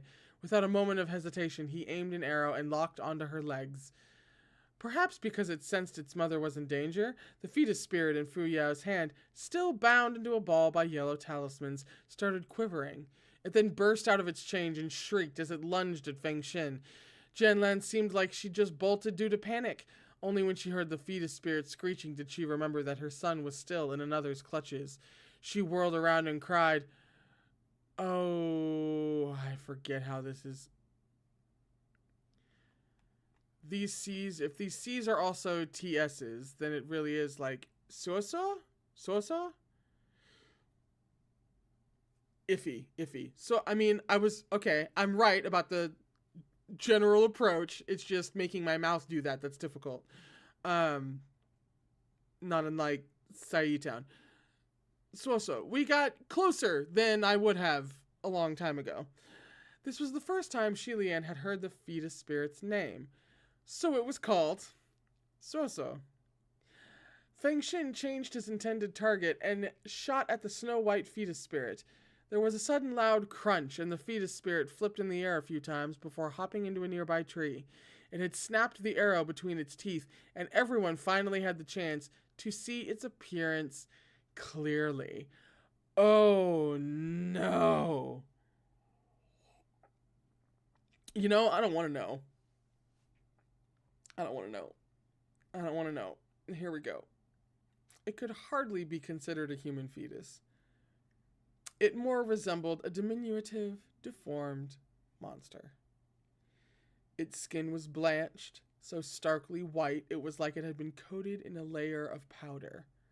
Its eyes were abnormally large and shone with a peculiar light. Atop its head there sprouted a few sparse yellowing strands of hair. Two rows of razor-sharp fangs gnawed at Feng Shin's arrow. When it noticed him looking its way, it rapidly reduced the arrow to splinters and then spat out the shimmering arrowhead to nail it into the ground next to Feng Shin's boots. A long, thin, dark red, snake-like tongue slithered out of its mouth as if it was taunting him. I didn't want to know, man! Oh! Without another word, Feng Shin reached for a new arrow and locked onto the creature. The fetus spirit crawled up and down the tree like a lizard, exceedingly agile. No wonder Fu Yao had trouble catching it. See, and then with the crawling and the... No. Don't fight him, run! Jianlian cried anxiously. Only a blood parent could love such a disgusting, horrifying monster. Feng Shin locked on, loosed his bowstring, and let an arrow fly. One of the fetus spirit's little legs was pierced through, and it shrieked, unable to crawl around any longer. Jianlian dashed back over, hand extended to yank out the arrow, but her level of power was too low, and when she touched the fletching, she was hurled away by the rebound, trailing sparks. She stumbled back a few steps, but soon flung herself forward again, relentlessly attempting to remove the arrow and provoking splashes of sparks as she did. Feng Shin put away his bow and approached. All right, time to go back. Don't add any more to our work pile. Jianlian? Jianlian had just been thrown back again, and she shuddered when she heard his voice. She stopped moving and quickly turned away. However, Feng Shin pulled her back around to face him. Jianlian, he repeated. Shilian could sense trouble and asked, puzzled, What's going on? Jianlian kept her head down and mumbled vaguely, You've got the wrong person. What are you talking about? How could I mistake you for anyone else? Feng Shin exclaimed. You look very different now, but I still would not... But the words got stuck in his throat, because he really hadn't recognized her when Jianlian was Lanchang, caked in heavy makeup and done up like a harlot.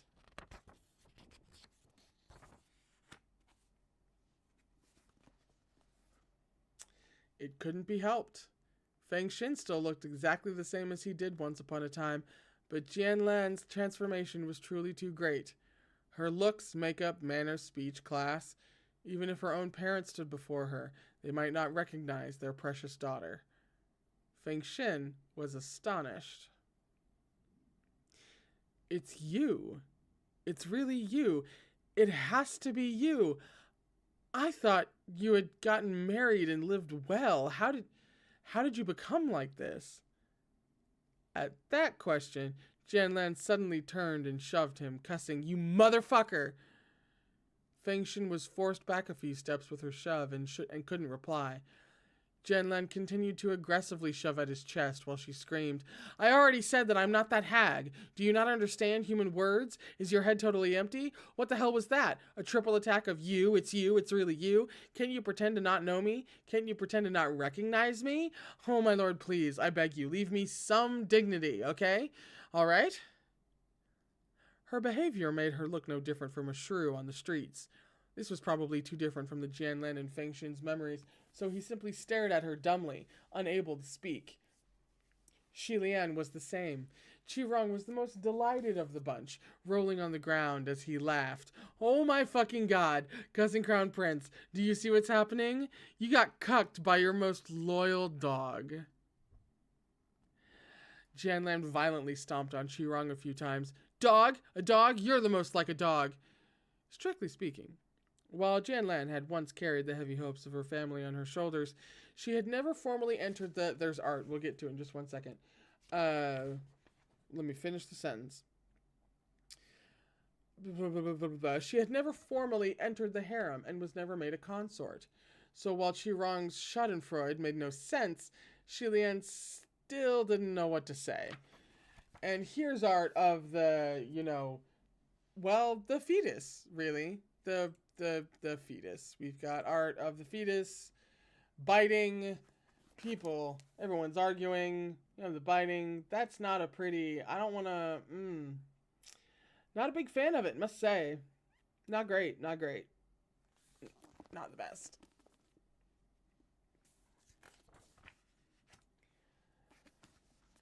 He had never imagined that Feng Xin, who wouldn't even speak to a woman if he could help it, would actually... The fetus spirit snapped the arrow that was nailing it down with a crunch of its jaws, and it lunged at Feng Xin once more. In a moment of carelessness, Feng Xin allowed it to sink its teeth deep into his right arm. Blood oozed non-stop from the wound.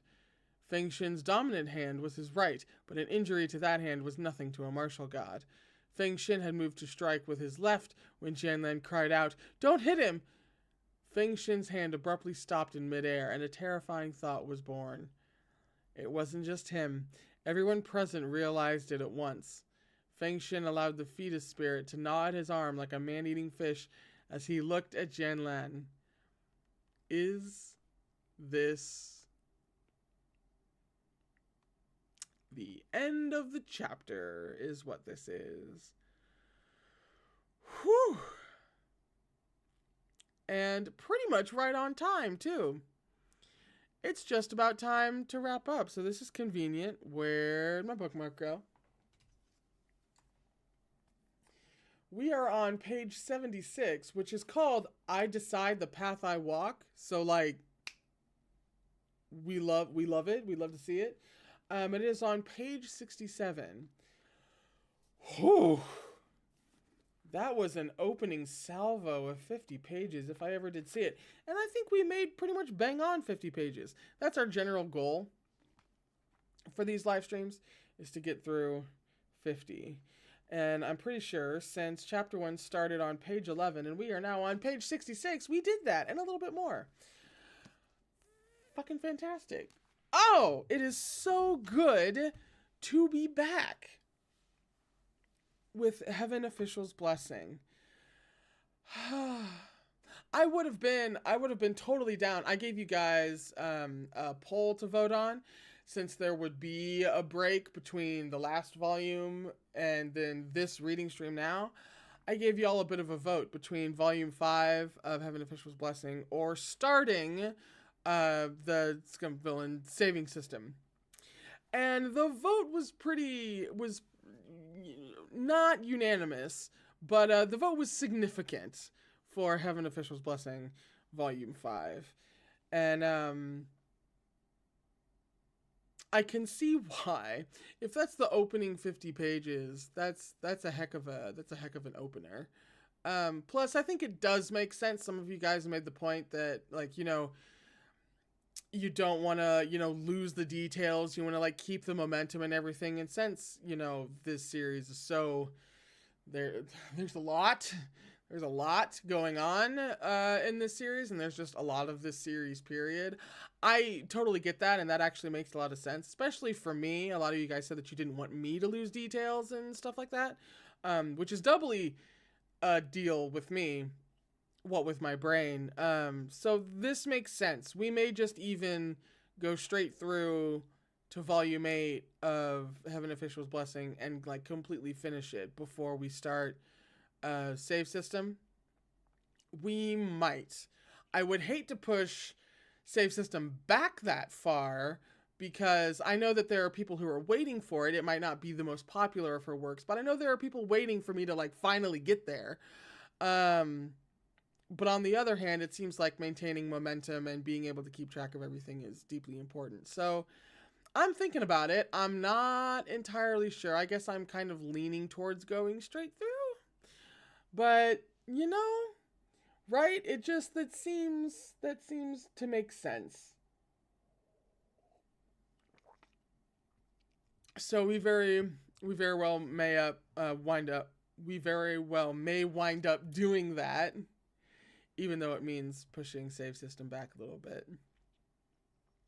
But then I think we'll do save system is 3 volumes. I think we'll do save system, like, all the way through. I won't break up save system either. So at least there will be that, right? Um, but God, I miss these things. I had the wildest August you could ever freaking imagine. This channel is approaching 10,000 subscribers. Thanks to August. Thanks to Good Omens and Heartstopper. We're getting towards 10k subs, guys. That's bonkers. So as much as I missed these streams, because you know how much I enjoy them, it turned out to be 1000% worth it to put it on hold and let me have enough energy to tackle those things all at once. And then we have the live action One Piece that happens in like 10 days or some shit, maybe a little bit more, that I'll be reacting to as well, because I hear there are a couple of very popular queer ships in that. And I finally get to see what One Piece is all about, because I'm entirely ignorant. So we have a lot of things going on. And I really appreciate you guys being so patient and so encouraging with having to take breaks with the reading live streams in order for me to be able to do other things for a little bit and have the time and energy and all that jazz. I know I don't operate. I am so far from a neurotypical. It's kind of hilarious.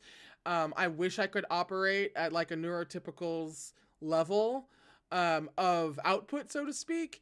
But that's just not what I'm capable of. Not without like burning out completely. The only reason I've been able to do Gaywatch at all and Gaywatch this long is because I love and respect the boundaries that I have, even if I wish I was capable of doing more. So your patience in any respect to anything that goes on with Gaywatch is so deeply appreciated. I cannot overstate how much I appreciate just a little bit of patience. And you guys have given me a lot of patience. You guys are fucking fantastic about it. And I wanted to make sure to say at the top of this volume in particular, and where it lands and all the delays and stuff, to really hammer that home. That really means a lot to me. That does a lot to combat my anxiety about feeling the need to be able to do things at just a certain level that I just can't do. So thank you very, very much for all of your lovely support and enthusiasm and patience. I give back as much as I possibly fucking can. So thank you so much. Tomorrow on the Patreon is the sweepstakes winner. The sweepstakes winner for this month was the movie Pride from 2014 that was requested a lot. So if you are a patron, that reaction happens tomorrow night. But these streams happen Tuesdays and Thursdays until Volume 5 is done. We may have to take a couple of weeks of break between Volumes 5 and 6. I'm going to try and see if squeezing in Red, White, and Royal Blue is feasible. And if it is, we'll be doing that real quickly before moving on to Volume 6. But Tuesdays, Thursdays, same time, on time, now that the streams are back up and running again, she said to herself. But it's the game plan. It's the same game plan as usual. Same game plan, new volume. So I will see you guys on Thursday for more of this madness, and on Tuesdays and Thursdays until we're done. I hope you had a blast. I had the best time as always, and I hope you guys can make it on Thursday. But of course, if you're new here and you can't, that's fine. If you miss a stream, it posts literally the instant that the stream is finished, so you won't miss a thing. Alrighty? I will see you guys on Thursday. I love you all very, very, very much. Please take care of yourselves, and I will see you on Thursday.